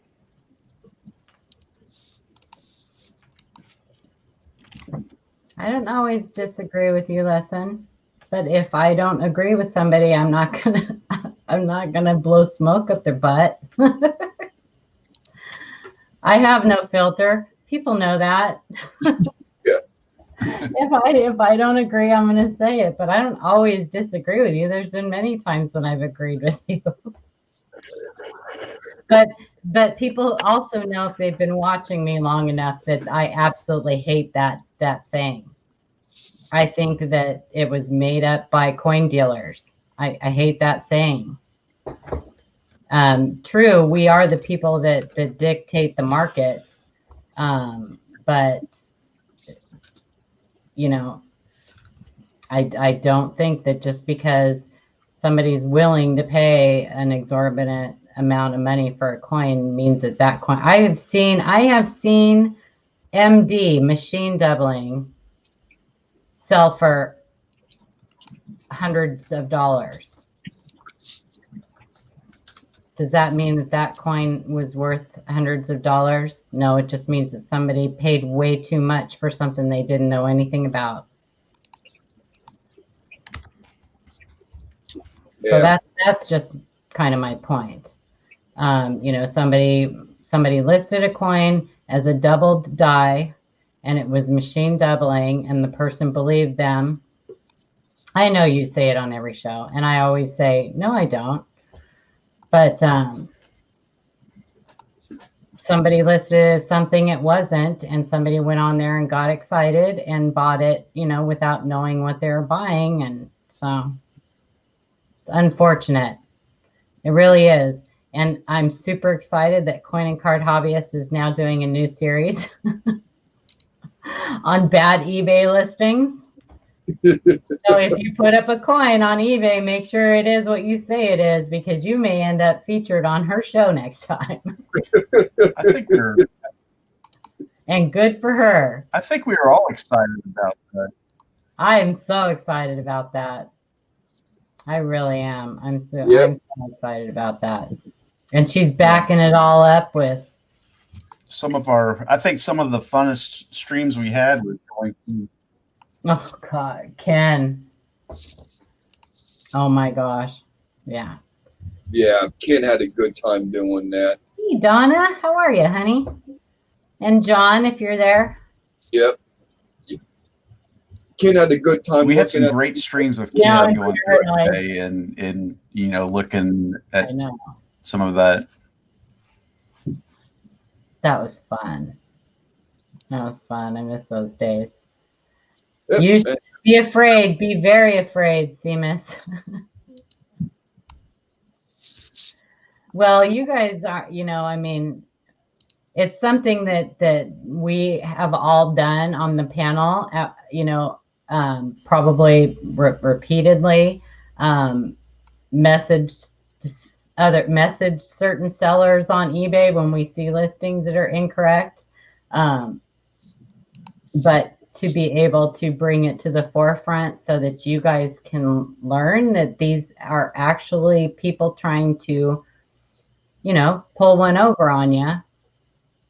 Either that or they have been given very bad information and been told, which is probably what it is, been told that their coin is something that it's not. So they immediately go over and list it on eBay. And that's another thing that's a continuous battle to fight against bad information getting out there. That's why we try so hard to give you guys, the best information we can. Like Shay said, we're not always right, but we really, really strive to be right and do our research and do homework for you guys. The 1970s small date in Lincoln is one of the most ridiculous faked posts I've seen on eBay. Yeah, there's so many crazy ones. I tried to tell the seller that the Sisby Anthony 1981S proof was not the type 2. Wouldn't budge. It was type 1 all day. They sent it back. Yeah. Perfect. You did the exact right thing. Yeah, I had a discussion with somebody on eBay the other day about their coin, and it's still listed. I really wish Amanda would put that up there. Unfortunately, this person is a YouTuber. Not sure how that would go over. But I messaged him a couple times. Yep. Verify what you're buying. That's the big thing. If it's too good to be true, second guess it. But that's not saying that deals cannot be found, because we've all found deals that are like, oh, that's too good to be true, but that's right. The coin is correct. That's what it is. So. Listen, we have a Facebook page too. If you find a listing on eBay on something that you think you might want to buy and you're not sure of it, post that thing up on the Q&A page. We will answer you. Yeah. We might even buy it from underneath you. We might. I've done that before. It's like, oh, dude, yeah. See, we're not going to get no listings on the Q&A page. They're just going to buy it underneath me.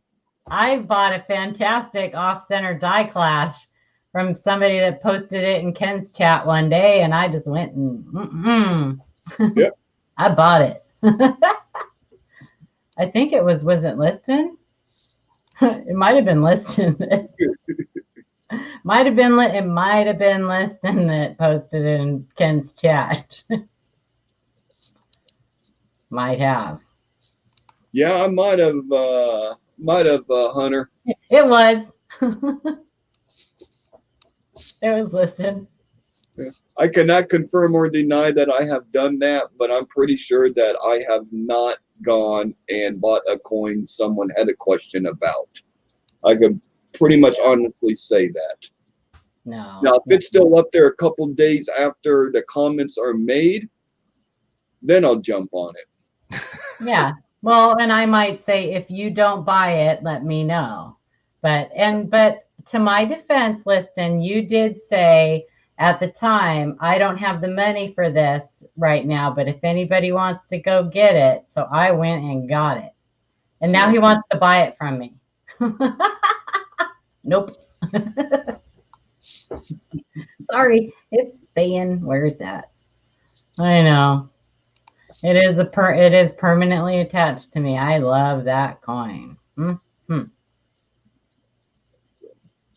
Internet issues. I can barely stream chat over the phone. I know. You know, my screen keeps going blinky blinky. I hope I'm not going to lose mine. Thanks. I do love it, and I appreciate you, Liston, for that. I do love that coin. Reposting an assessment has possible liabilities without. eBay is a public forum. eBay is a public forum. Nobody's posting it as a sales site. They're just, and they can crop the picture and take out any other information. All you have to do is crop the picture of the coin that's in the listing, take out all the information about the seller and everything else, and just say, what do you guys think? This is listed on eBay. What do you think?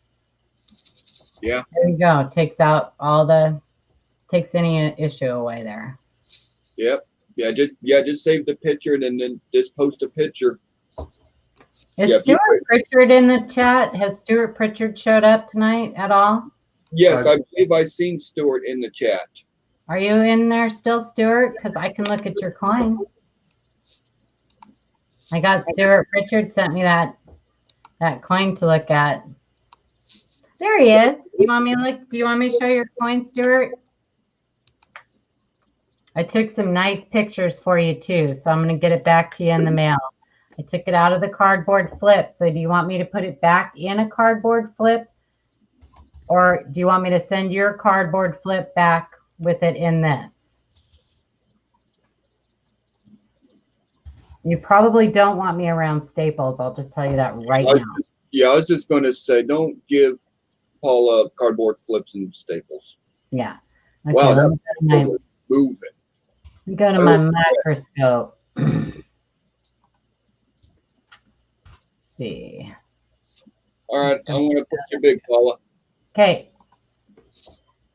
So we looked at Stuart. This coin, was it last week or the week before? Stuart had a question about it being a retained cut or pre-cut. And I didn't want to make an assessment because of the pictures on it. Yeah, I remember this coin. However, getting this in hand, it definitely is a pre-cut. I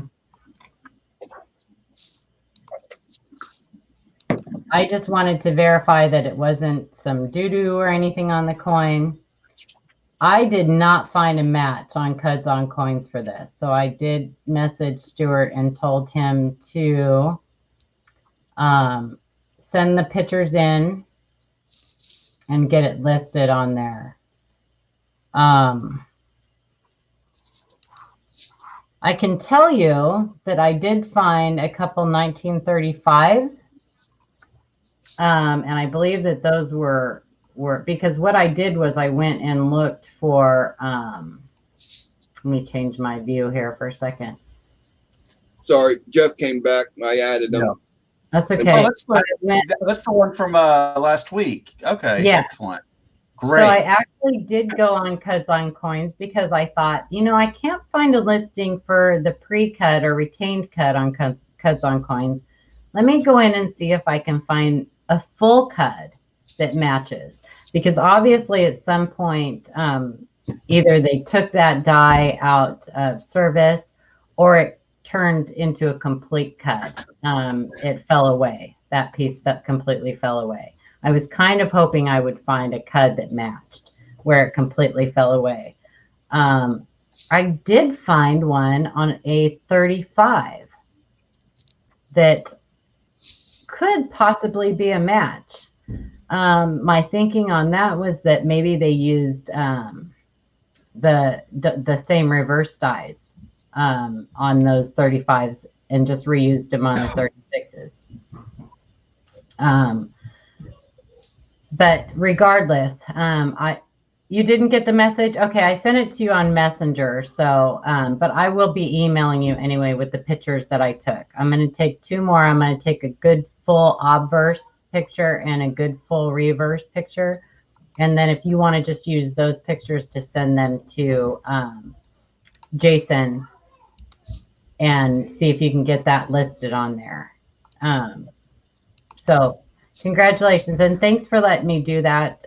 It was just one of those I was kind of on the fence about just because of the photos, and I really wanted to get it in my hand. So thanks for letting me do that. That was fun.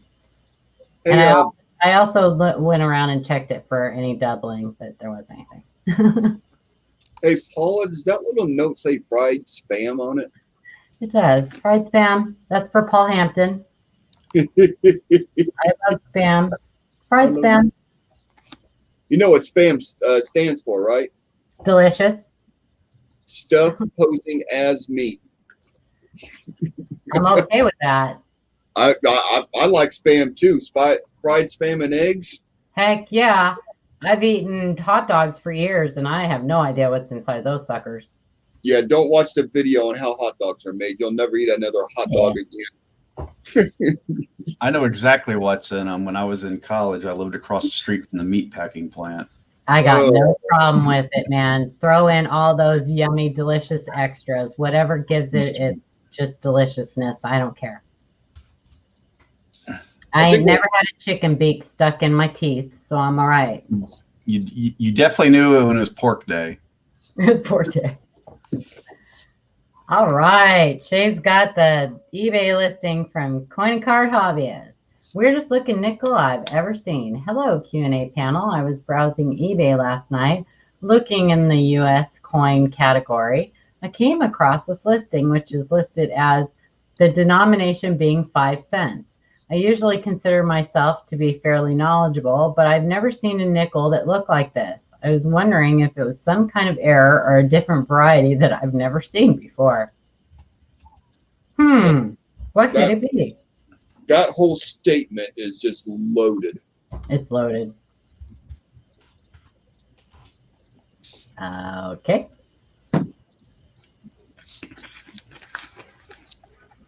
Shay? I think he might need a few minutes, so let's go back to chat while he's doing that. Coin Dragon says hot dogs have lips and ears in it. Look at that. Holy, uncertified. The wheat line don't match like this. Can that be retained? Yeah, it is retained. It's a free cud. Oh my gosh. One available. Oh my goodness. That's crazy. Ooh, there's a hole in the back. I think I see some clashing. Oh gosh, we really don't need a close up. Is that a die crack or a butt crack?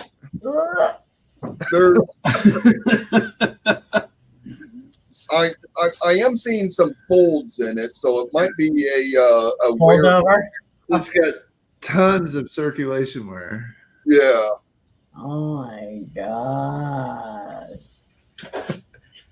Cut and paste is not your friend when you're trying to mass produce eBay listings.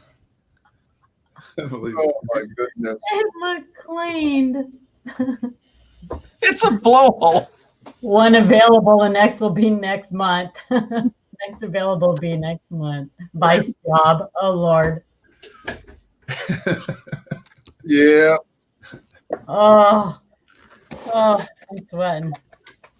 The United States. That's great. Oh my gosh. What's the smell? Thank you, Coin and Card. We needed a good laugh. Oh, that's hysterical. How do you think they answered when they asked him, do you have any explosive devices inside of your package? Oh my gosh. Dirty, heavily worn panties. Very dangerous chemicals in there. Good Lord. Stuart, I'm going to put this in the mail tomorrow.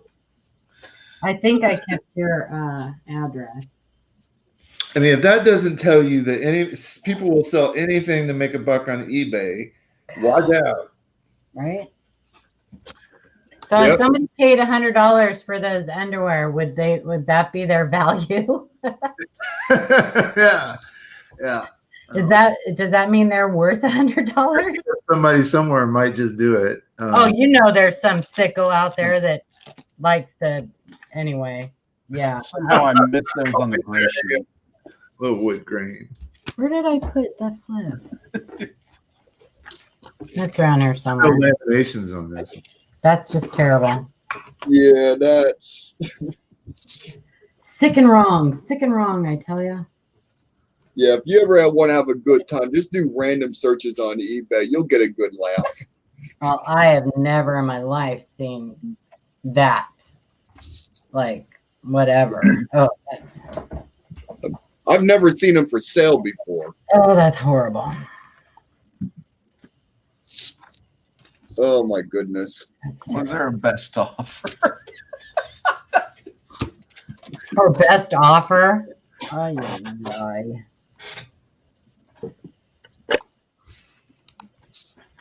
That's nice. Well, guys, I'm going to get off here. My back is killing me. I can't sit here anymore. I'm sorry.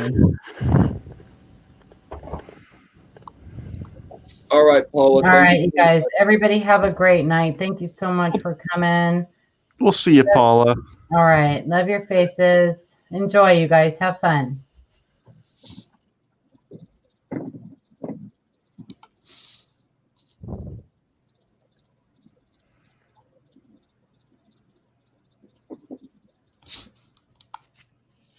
Oh,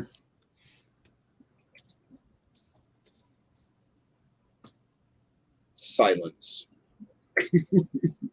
I mean, how do you top that? I don't think you can.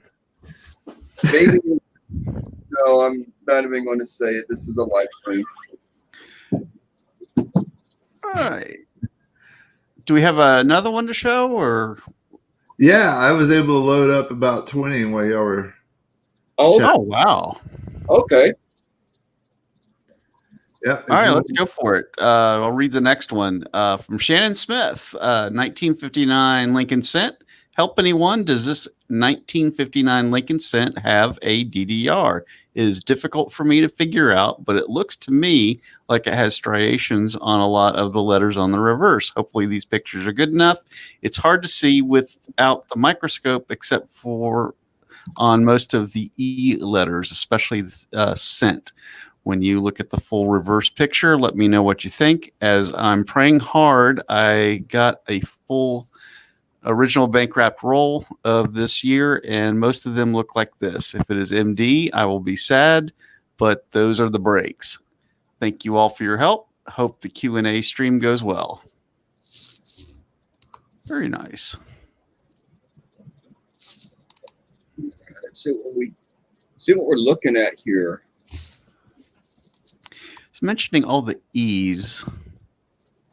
That looks like damage. Yeah, that took that C and E on the tips were smashed a little bit. You can see where the line goes across it.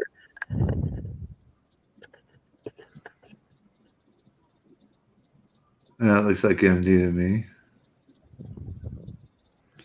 Up there at the And on the E. on the E at the top edge of each one of the. Yeah. If you combine the anomaly with the device, the normal thickness, and yeah, and that just means MD. Yep. The dots between the letters look pretty consistently round. It's on top of United States of America, E plumis. Yeah, I mean, just to be clear about what I was saying. So this is the normal thickness of the device. And if you compare it to another one, if you could do overlay software, so that's the normal thickness. And so you can see that the combination of this area plus this area just equals the normal area. And that's how you can really tell. Right. Right. And- the difference. And what happens in the machine doubling is the first strike, or the strike comes down and it makes the initial impression and makes the E, and then the chatter or the stutter strike or whatever, it comes back down and it actually flattens some of the area that was actually struck up in the initial hit.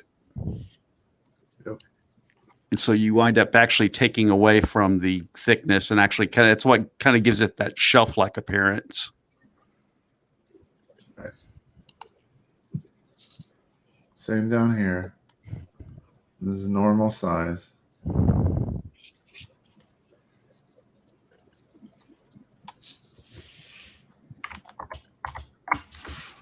Okay. Doubling is going to be additive.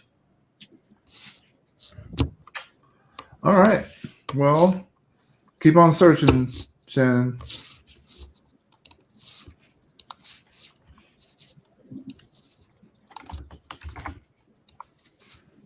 Shannon's sending a couple, but there's one break in between. Here's Devin. It's a little bit long. Here you go. All right. Devin Ortiz. In reference to a strike through, maybe. Cello all.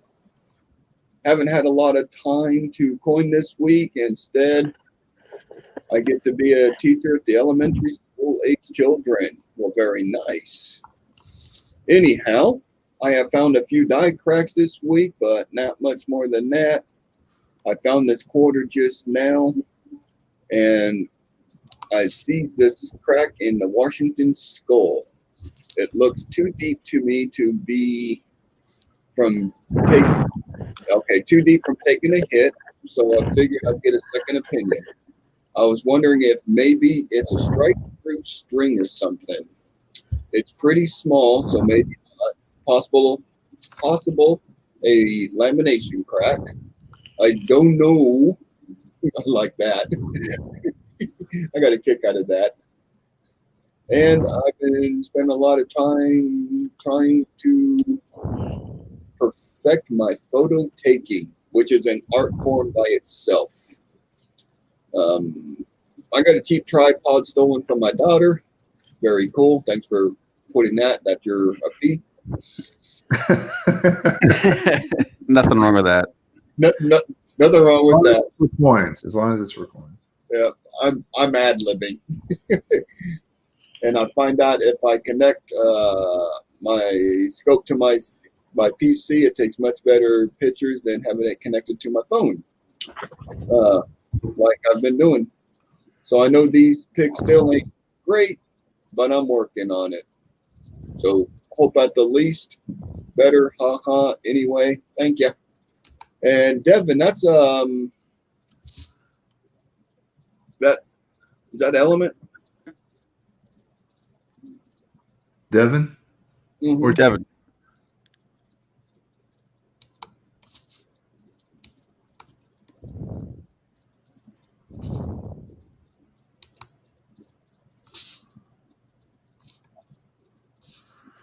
I would say that's damage because it's in Cuse. And it kind of looks like the edge of a coin here, right? I could see a little bit of raised metal as opposed to where if it was a struck through or something, it wouldn't have a raised portion to the edge. Yeah, furrowed edge. Yeah. Yeah, just the little W shape that it has is pretty consistent with what you would see on bag marks.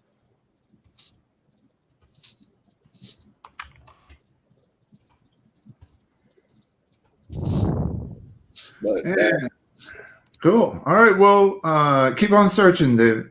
Yeah, and the pictures aren't bad. I've certainly seen worse. Yes, we have. Out of myself. All right. Monica Smith, reference to 1973 Lincoln cent. Question about doubling on this 1973 Lincoln cent. Thanks. How you doing, Tomahawk?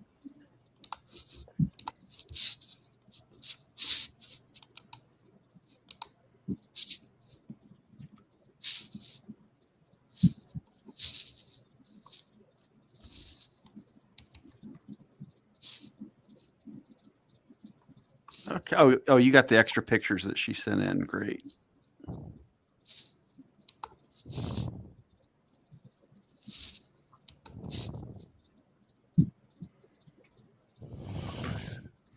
See a little diet variation. Yeah.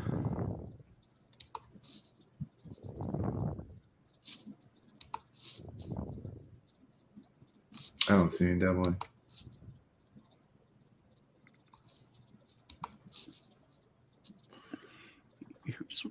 Here's what got me interested in this one when I took like a real quick sneak peek of it is do you have the picture of the number 3?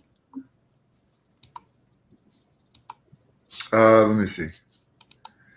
There. That one? There it is.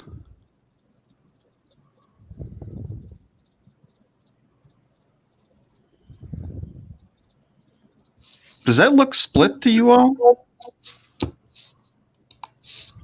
I think I remember seeing that that's part of the design for the 73, but let me. Okay. I'm not seeing nothing on Wexler or Variety or anything.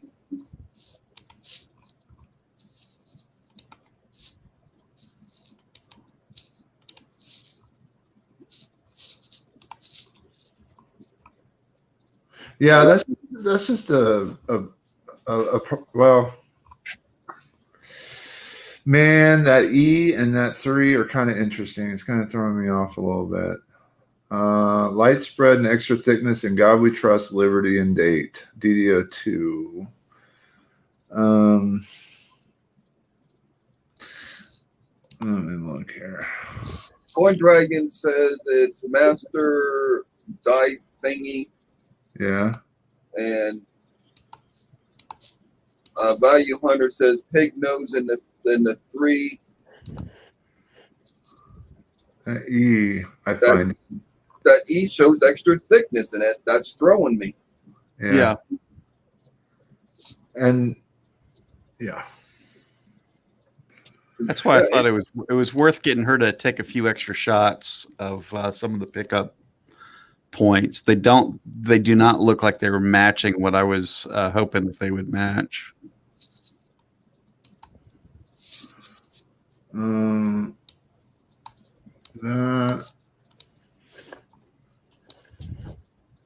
Yeah, if I had drawn that straight. Ugh. So what I'm looking at is class 2 and towards the edge, and class 6 extra thickness. So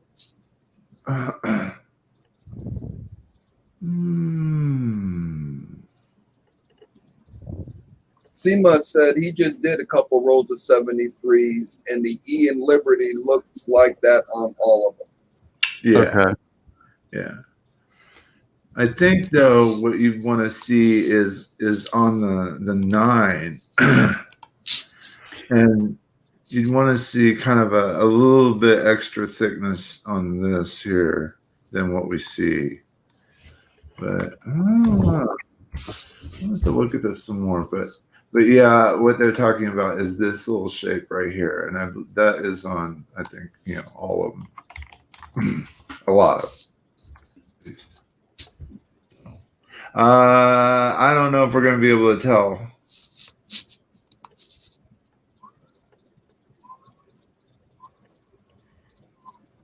I've never had one of these in hand to like study very far, but let's look at how about the E and we? Take a look at that. Do we see any swoop? If I can find a picture of it. But how about there? No, just cuts off the edge. Yeah. Dang it. Yeah, and there should be a little extra thickness on "In God We Trust" going across the top. And I kind of see that.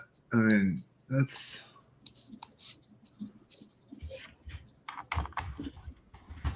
wow. The top of the O should be much thinner than the bottom. Yeah, it is.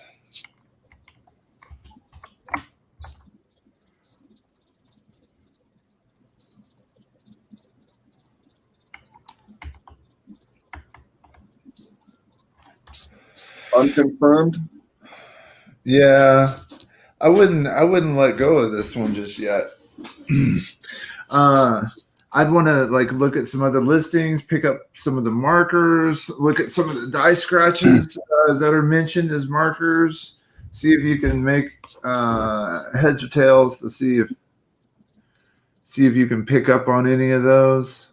I don't see. Let's see. That looks like MD on the picture. But what I really want to see, I want to see the tips of the E, because that's kind of interesting to me. But other than that, I'm not going to be able to give you a correct assessment on this one at this point. So it's interesting. I'd love to look at it some more, but I think we better move on. Yeah.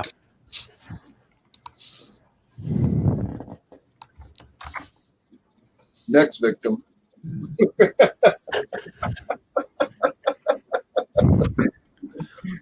Yeah, that's pretty bad. We start No referring. victims. We're trying to help. From Micah Smith, 1981 Roosevelt dime. I think this coin has full bands, but not sure if you'd be. If so, would it be a candidate for grading? Thanks again. I would say probably just based on the year, probably not. But let's at least just go over full, full torch.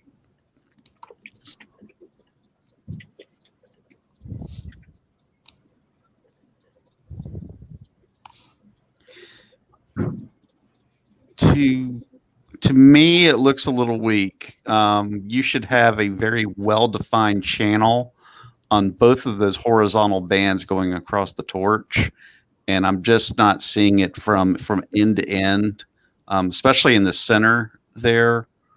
I do not see a complete channel. There appears to be a bridge between the two sides of the band on that one on top, and definitely not the one on the bottom. It not only is it too weak, too weakly struck. It looks like it had some damage too that bridges that channel. Yeah. One thing to look at when you're thinking a coin might go for grading.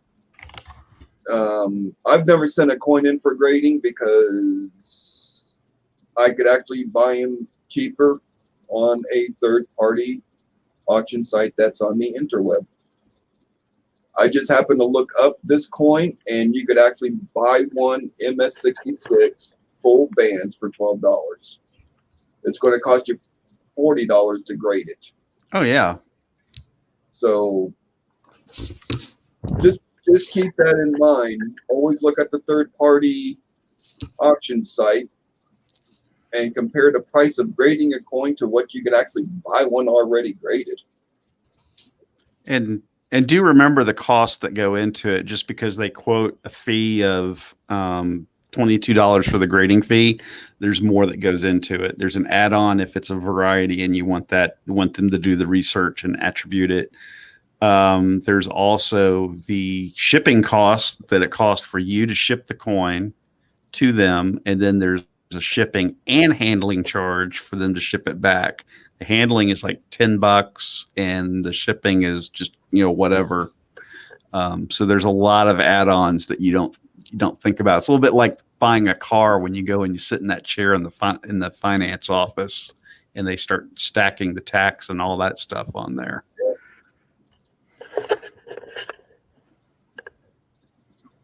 Too bad it didn't. Too bad there's a mint mark on it. Isn't it the 81 that we're looking for? Oh, with the P on the neck? No, no mint mark. 82. I'm 80. drawing a blank now. I think it's 82. All right. I just threw everyone through a loop. Yeah, 82. I was close. I was within a year. I get credit for that. It's not horseshoes and hand grenades, man. Yes, sir. All right, Shannon Smith, Lucky Lincoln Lamination. Hi, guys. I have a couple of pennies that I'm thinking may be lamination errors, especially one. The other one may be damaged. Take a look. Let me know your thoughts, please. Thanks again for all your advice. Value Hunter, yours is 4 coins away, so I wouldn't step away. We're almost going to be done after about 6 or 7 coins. We'll be done. So, all right. Of course, I was reading his message and not loading the coins. So hold on once. That's okay. We got chat we could go through. Yeah, Robert said there's dealer's fees, prep fees, detailed. There's a lot of fees associated with sending a coin in for grading. If you get on NGC, PCGS, Annex, they pretty much have it all spelled out to you on how much it's going to cost. So please keep that in mind. It could be cheaper to buy them already graded from the third-party internet sales sites that we're all familiar with. I'm not going to give him a plug. and a quick tip, if you do have something that you want to submit and there's a major show that comes near you, maybe hold on to it and wait till the show's coming through. That'll save you part of your shipping. A lot of times they'll let you do on-site submissions, but I don't want to advocate too much for doing submissions. We don't get a kickback for plugging them, so yeah, they've never given me a discount.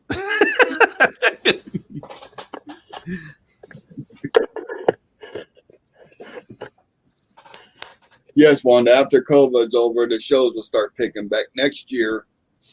Show season's pretty much a shot in the dark this year. Next year, it should be back online.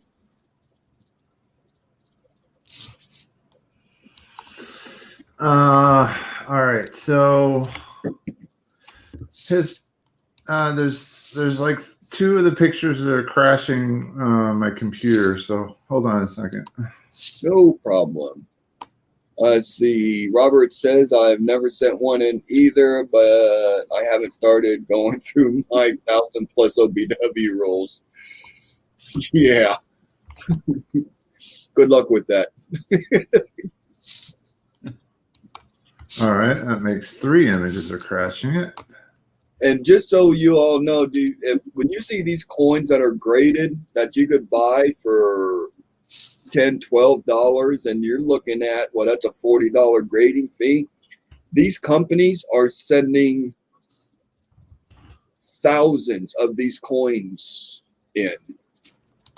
So they are getting a bulk discount. And that's how they could afford to submit them at that price, because they're still making money on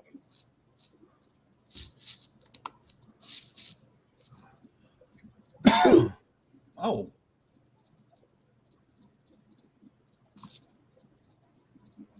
How come that looks like a pair of pliers were smashing on it?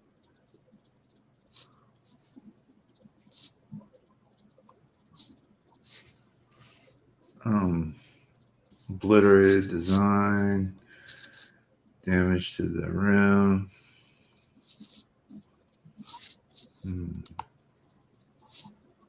I don't know. I'm not seeing the whole burrowed up. Yeah. I'm seeing something different now. You know. That is... I don't know what that is.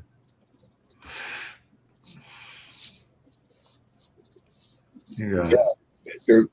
there's a wiggle in it.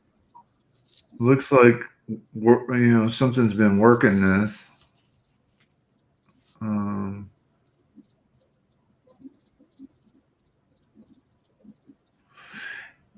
Yeah, I want to say damage. Looks like it's been tooled along the edge, but I don't know. I don't know for sure. I'm trying to think of.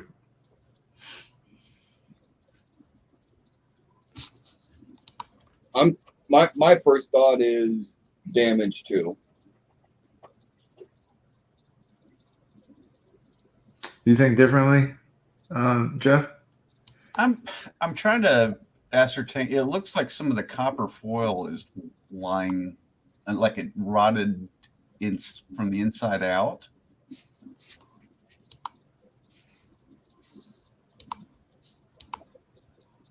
And I'm calling it foil just because it looks like foil. It's not. It's plated.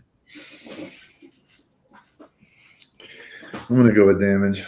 Oh, Damage. Okay. look at the ring. Look at the rim. Yeah. Isn't that the effects you get when coins been in a necklace, brazel, Bezel. You're thinking of Bezel? like a bezel Yeah. arm. Yeah. Yeah. Apollo's coming back and telling us damage. Cool. Well, wish it was something else for you, Shannon, but not on this one. But looks like you have some more stuff coming in. Let's get that out there.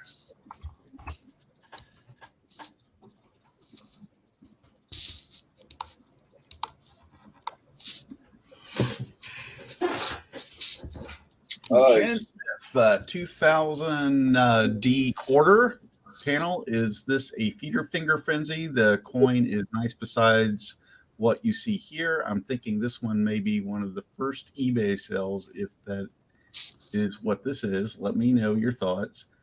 Thanks as always, and see you on the stream. Okay, I got another crashing issue here. Let me see what's going on. 1,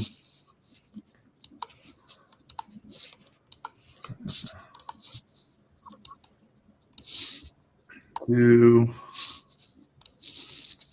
3. Yeah, Shannon, just keep trying, man. I don't think that's feeder finger. That looks more like I don't know yet. Feeder finger usually kind of manifests itself.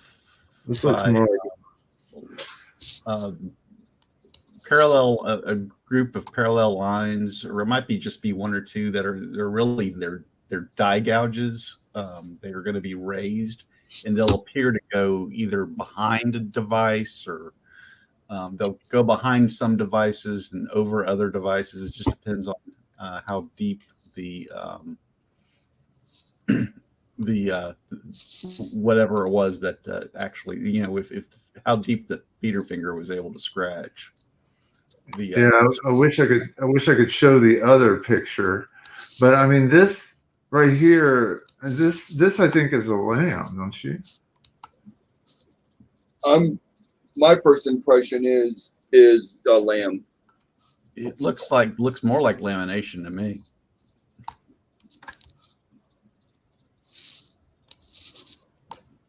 Yeah, Roadrunner is correct. They usually go behind, because when you think of the coin, what is the flat surface of the coin, or the bottom area of relief on the coin? I am not explaining myself. Is going to be the highest area of relief on the die, and that would be the part that scratched the first thing when the feeder finger pulls across. Did I mix them up? I think I might have mixed them up. Looks like I did. I think a later email. Okay. This was okay. So I've been off. I skipped to his feeder finger email, but showed the lamination. So he did it right. I am so sorry, Shannon. That's what I get for trying to do this in the high speed. So well, I could be if I was back up to, I would be able to help you out a little bit more. And so he had said, I have a couple of quarters I found that I think have some lamination type issues. The second one I call X-ray vision. Let me know what you think. Yeah, you definitely got lamination. So I think you're right. So let me grab the feeder finger one because it is very interesting as well.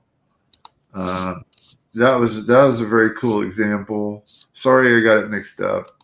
I just drop them into a folder and I seem to have foobarred that. Let's see if these load.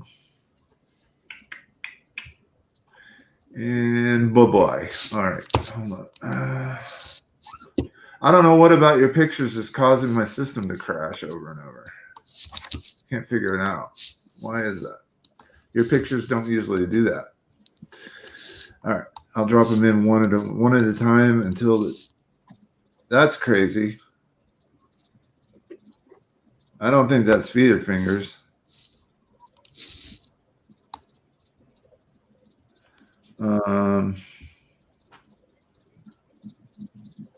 Okay, that one causes a crash.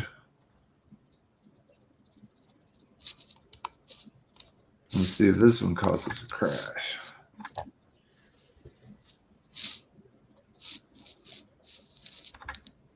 Yep, that one causes a crash.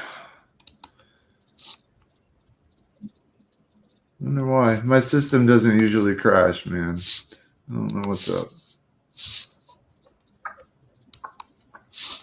I've got like 32 gigabytes of memory and 8 CPUs. It's like powerhouse. I'm not sure why it would crash. did you pay your Corel bill? No. I'm not renewing this crap. I got Photoshop now, but I should use it instead. I'm not seeing feeder finger damage. I am not sure what that is that's caused that. Yeah, because it's even on the big devices. So that would mean whatever it was had to cross the surface and go down into the die in order to be shown here like this. So I'm thinking it's just damage. But I've been saying that all night, haven't I? It's an interesting effect because all the lines are pretty much parallel with each other even. Yeah, and I can't tell it doesn't look raised. To me at least. It looks like it's been dragged across something, whether it was something mechanical that has lightly scratched the surface, and this would be outside of the mint, or it's something that may even have just deeply stained or etched it.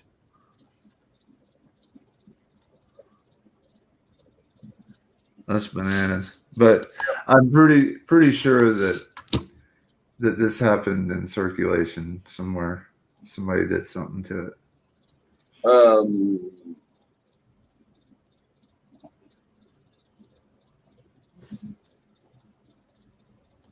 I'm thinking that the third-party company that makes the planchets, I think it's on Memoriam.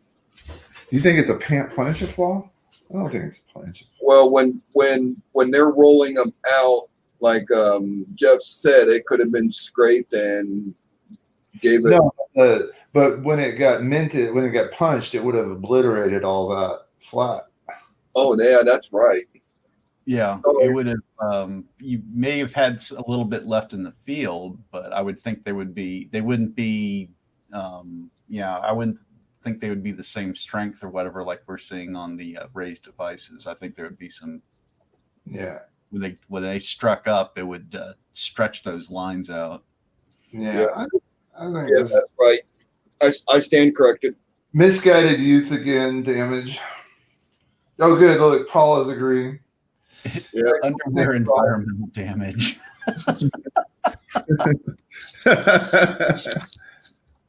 Couple of people are asking about struck through cloth.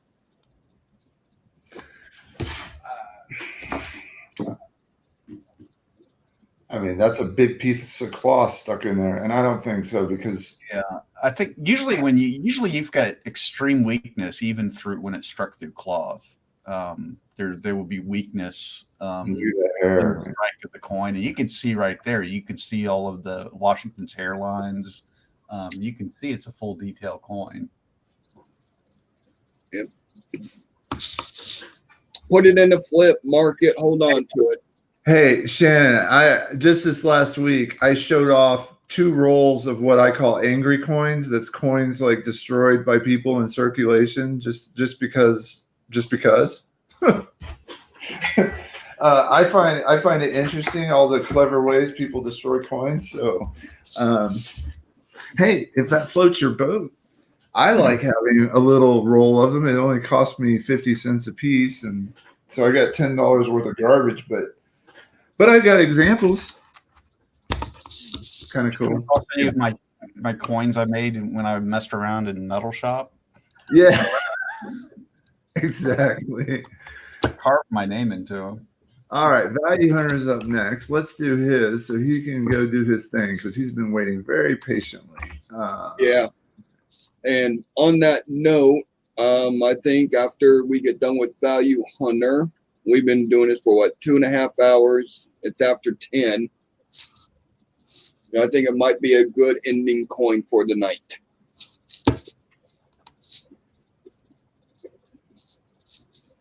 But that's up to the other panel members on their thoughts. I feel a little hampered myself just not having my cameras on and being able to do let's see. I have 2 that I could save them for next week. That's let me check the email real fast. Let me get the coin up so y'all can talk about it. All right, Value Hunter, classic head, 1964 large nickel. Huh? That's my saying, huh? Classic head, 1964 large. Wow. What? That's a big nickel. Or a small quarter. I don't know. Yeah, I was just thinking maybe it's just a small quarter. That is funny there. That's crazy. That what? Huh? Hammer time. And that's it compared to a quarter. Yeah.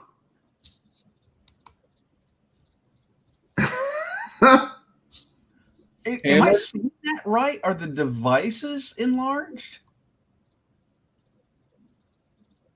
Oh. Yes.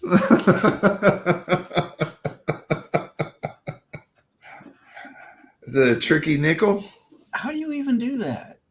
What high school coin project was this? This is like advanced stuff right here in my shop class. Quantum mechanics or The something. large nickel variety. Yeah. Gosh. Nice, Brian. The whole thing's it's oh goodness. Roadrunner adds Viagra nickel. I'm not seeing anything. It's the whole. It's like. Oh yeah, I think there's a weight. Yeah, 4.8. So right on the nickel weight. Well, I saw the picture of the rim, and the rim didn't even show the. Yeah. It'd be interesting. So it's the same thickness as a quarter almost. Wow. Okay. All right. Is it even a minted coin, or is it someone's backyard die setup? Well, let's look for pits and see. Mm-hmm.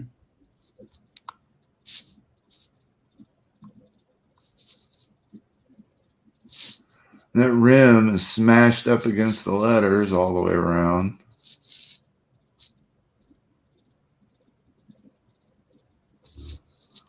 Yes, yeah, we definitely want to see the back of this. Oh, look at there.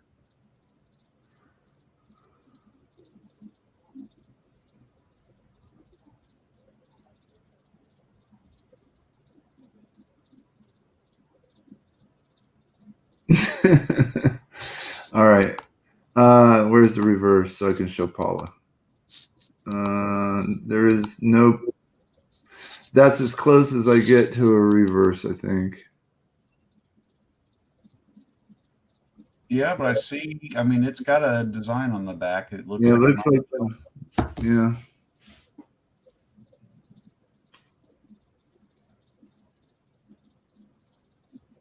Now, I've hammered coins before, and they don't come out with the design looking still intact.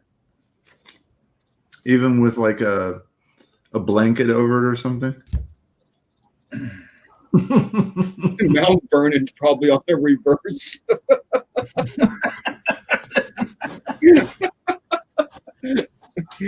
Let me check, Value Hunter. Let me check and see if there's some picture I missed somehow, because that's very possible. So, Value Hunter. Yeah, there's no reverse pick. I do see remnants that the reverse looks correct with the Monticello building on that pick. You can see the outline of it. Unless it's a picture of Mount Vernon. Yep. Mantic just went on mute over that comment.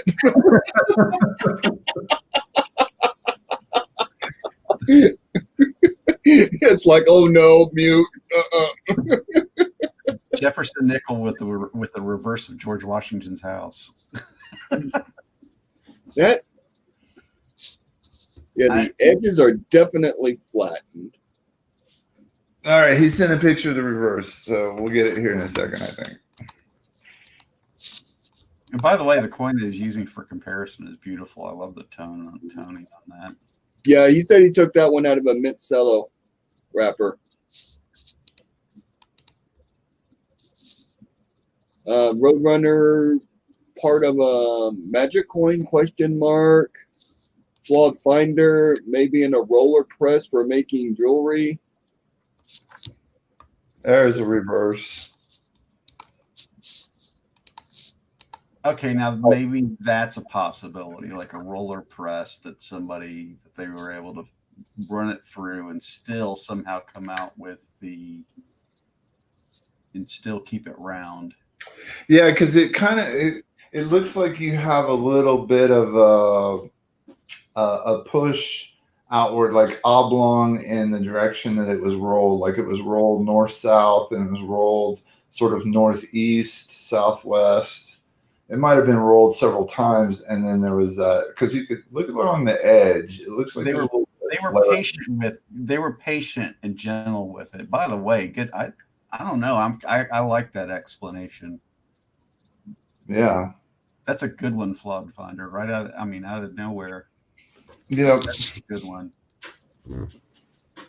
Smooshy, smooshy, smooshy.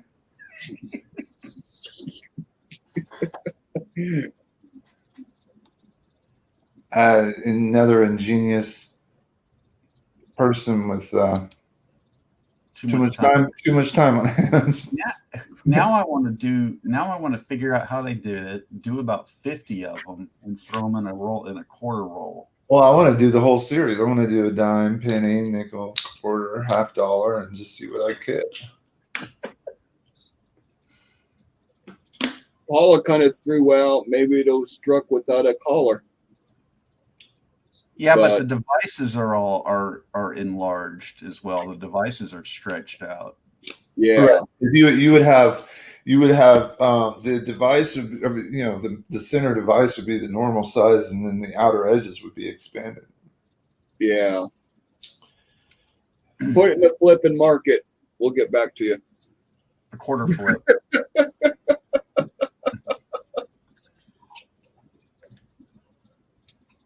Yeah, that is definitely a large head nickel.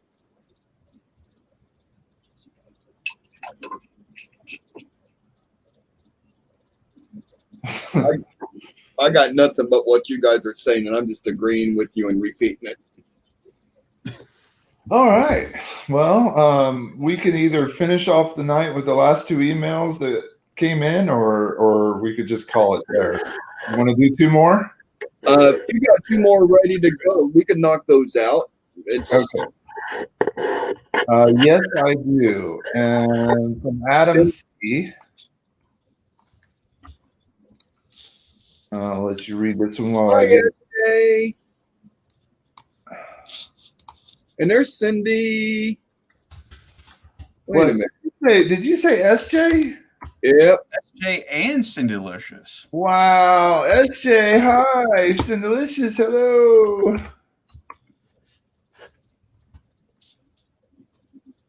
All right. Here we go. From Adam C. Who wants to read that? An 1896 Indian Cent FS301. Hey, panel, my eBay cherry pick this week. An 1896 repunch date FS303 attributed PCGS MS64 red brown. I received the coin in hand today, and this one does not have the one repunched, which would indeed make it does not have the one repunched, which would indeed make this coin Snow 1 and not Snow 13, which is very similar. Check it out. Yeah, we're all grabbing our snow books.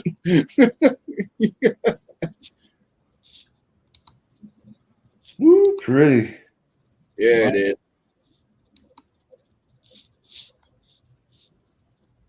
All right, so the one is not repunched. Yeah, I don't see anything there.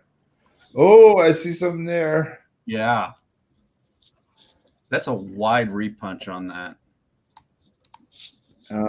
You can see the 6 here and some in here as well. Huh. I don't have my book handy. I'd have to walk across the room. Does anybody have it handy? Oh, I've got mine. Okay. Was it a 96? Yep, I dragged mine out too. Now it's a race. All right. And I've gotten, this is a new series I've picked up this year, kind of hard. All right, so Snow 13 would have a repunch on the 1, and this one does not have it.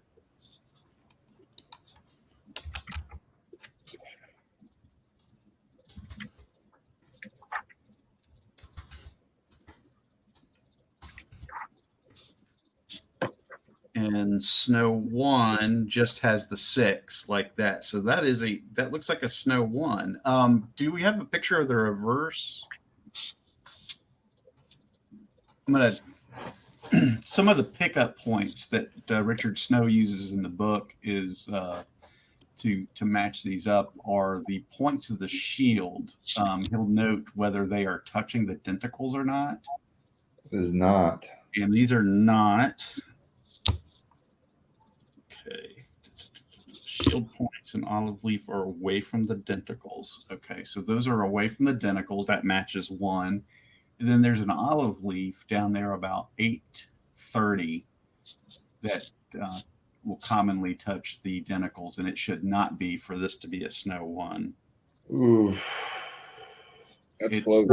No, it's not touching it. It's not touching, but it's. Ooh, No, that's the arrow, Shay. It's it's 2 more leaves up. Oh, that is the arrow. Yeah. Okay.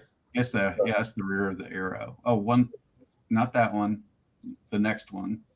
Here. Next leaf. This one. Yeah, there you go. About 830. Yeah, you get. Oh, okay. Yeah, that one's not touching. I was not thinking clock when you said 8:30 for some reason. I was thinking, oh my, and I should know that. I know that. I do K positions all day long. Oh, I should have done K. Was this picked up for grade value? Probably. Because if confirmed snow 1, do you agree, Jeff? Yeah, I agree. That's a snow 1. That's a 3-star. Yeah, it's a 3-star. Richard Snow, the way he does his book is he kind of ranks them in as far as collector interest and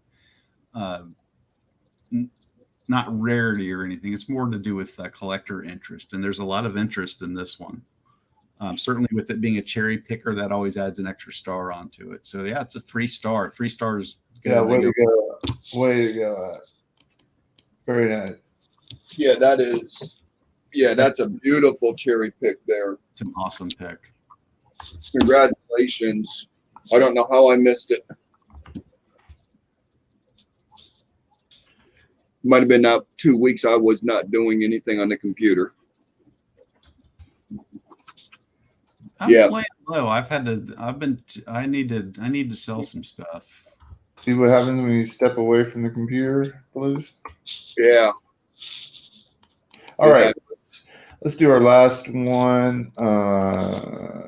Wow. How did I do that? I just obliterated my whole thing. Hold on 1 second. But I will say this: if you're looking for Good a new night, challenge, Paula. Have a good night. Indian heads are the Indian head snows are just, they're a lot of fun. Good night, Paula. All right. So y'all want to read that, and I'll get this stuff loaded here. Sharon Green, Modern Dime Error. Hello, Blues Coin. I'm a sub from Blue Ridge. I'm a new sub to your channel. I'm delving into dime errors this time. I found this 1989D with awesome doubling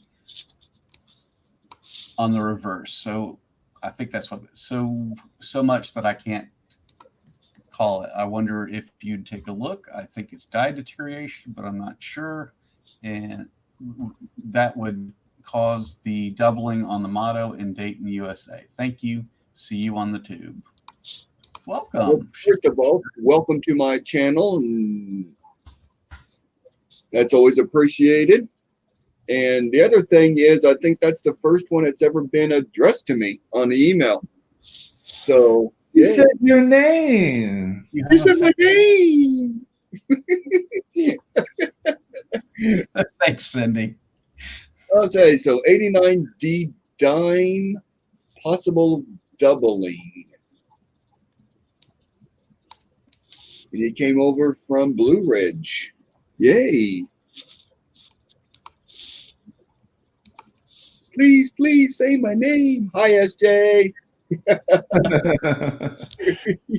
SJ Mixed Adventures. All right. Oh boy. Well,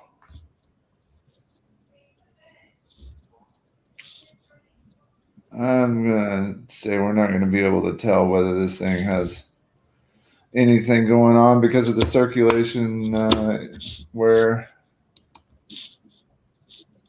It's got a lot of mushiness to it, doesn't it? it does. I don't see splits or any split serifs or doubling on those letters. Don't see anything in the eyes or the ear. I'm not seeing extra thickness on them. It's a D. Times are tough.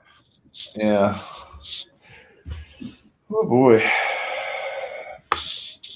No, I don't think so. I think you just have die wear and circulation damage. Yeah, you can see the die wear on the reverse, especially up on the top, 9 o'clock to like 1 o'clock position. You can see all them flow lines heading towards the rim. Circulated. If you're seeing any type of like doubling on it or what appears to be doubling, you might be seeing just some MD on it. and it's very common to have MD on these dimes. Variety Vista, Roosevelt dimes, DDOs, 19 nothing. 89P, but not 89D. DDR, 89P, not 89D. No. I didn't see anything, but I just thought I'd check to see if there even were any listings for that year. And I'm pretty sure there are for P, but not for D. Yeah. Sorry. But keep on searching. You'll find stuff. It's a process. And I will say this about dimes: as tough as dimes are, that can work in your favor if you don't mind putting in the effort to search them, because people do not search them as commonly as the other denominations. Yeah. Shh. Be quiet. There's a whole lot to be learned out there. Stop saying stuff like that. I'm doing dimes.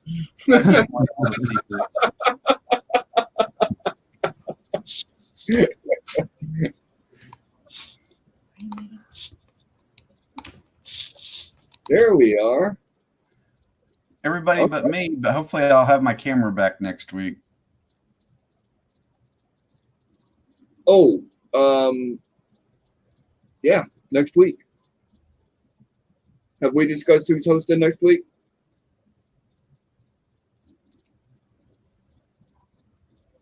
Nope. Okay. I went last week. Wait, I had a interruption there. Are we done? I think we're done. I think we're done. All right. Hey, You got any closing remarks? you guys sent some great pictures and questions. We always appreciate it. You guys can send those questions and pictures throughout the week. Usually, if you don't hear back from us, that means that we're putting it in the lineup. We don't always get back to you, but otherwise, you'll usually get an email from us saying that it's damaged or what we think it is. Yeah, feel free to use Facebook. Join our Facebook Coin Q&A is what it's called, and you can join. But again, not again. It's kind of a coin 201 level, right? So that means that we want you to ask, we want you to be able to ask us a question, do a little research on the coin and figure out, get it to a point where you can ask a good question and we'll answer it. So, yeah, I look forward to this every week. So I hope you guys do too and enjoyed it. Thank you, Shay. Jeff, you got anything for closing? That's it. Just everybody have a good week. Stay safe. We'll see you next week. You'll get to see my pretty face again. All right. Want to thank the panel members tonight. Really appreciate the time and effort that y'all put out throughout the week and to make this show happen. It wouldn't have happened without us.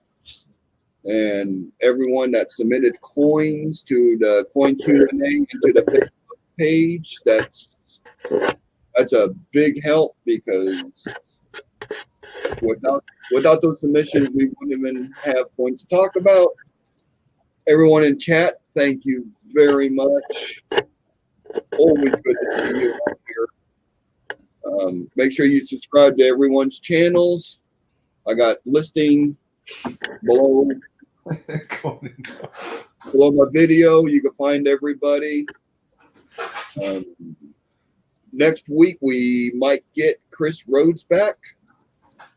Are you threatening me? So stand by for that, and we'll be posting on the YouTube page and the Coin Q&A Facebook page here next 3 or 4 days on who the next poster is going to be. So stay tuned for that. Yep.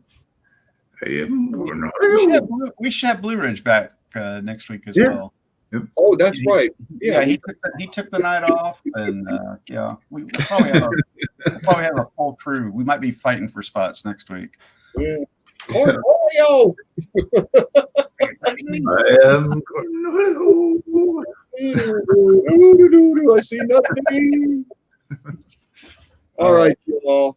Thank you, guys. y'all. Appreciate it.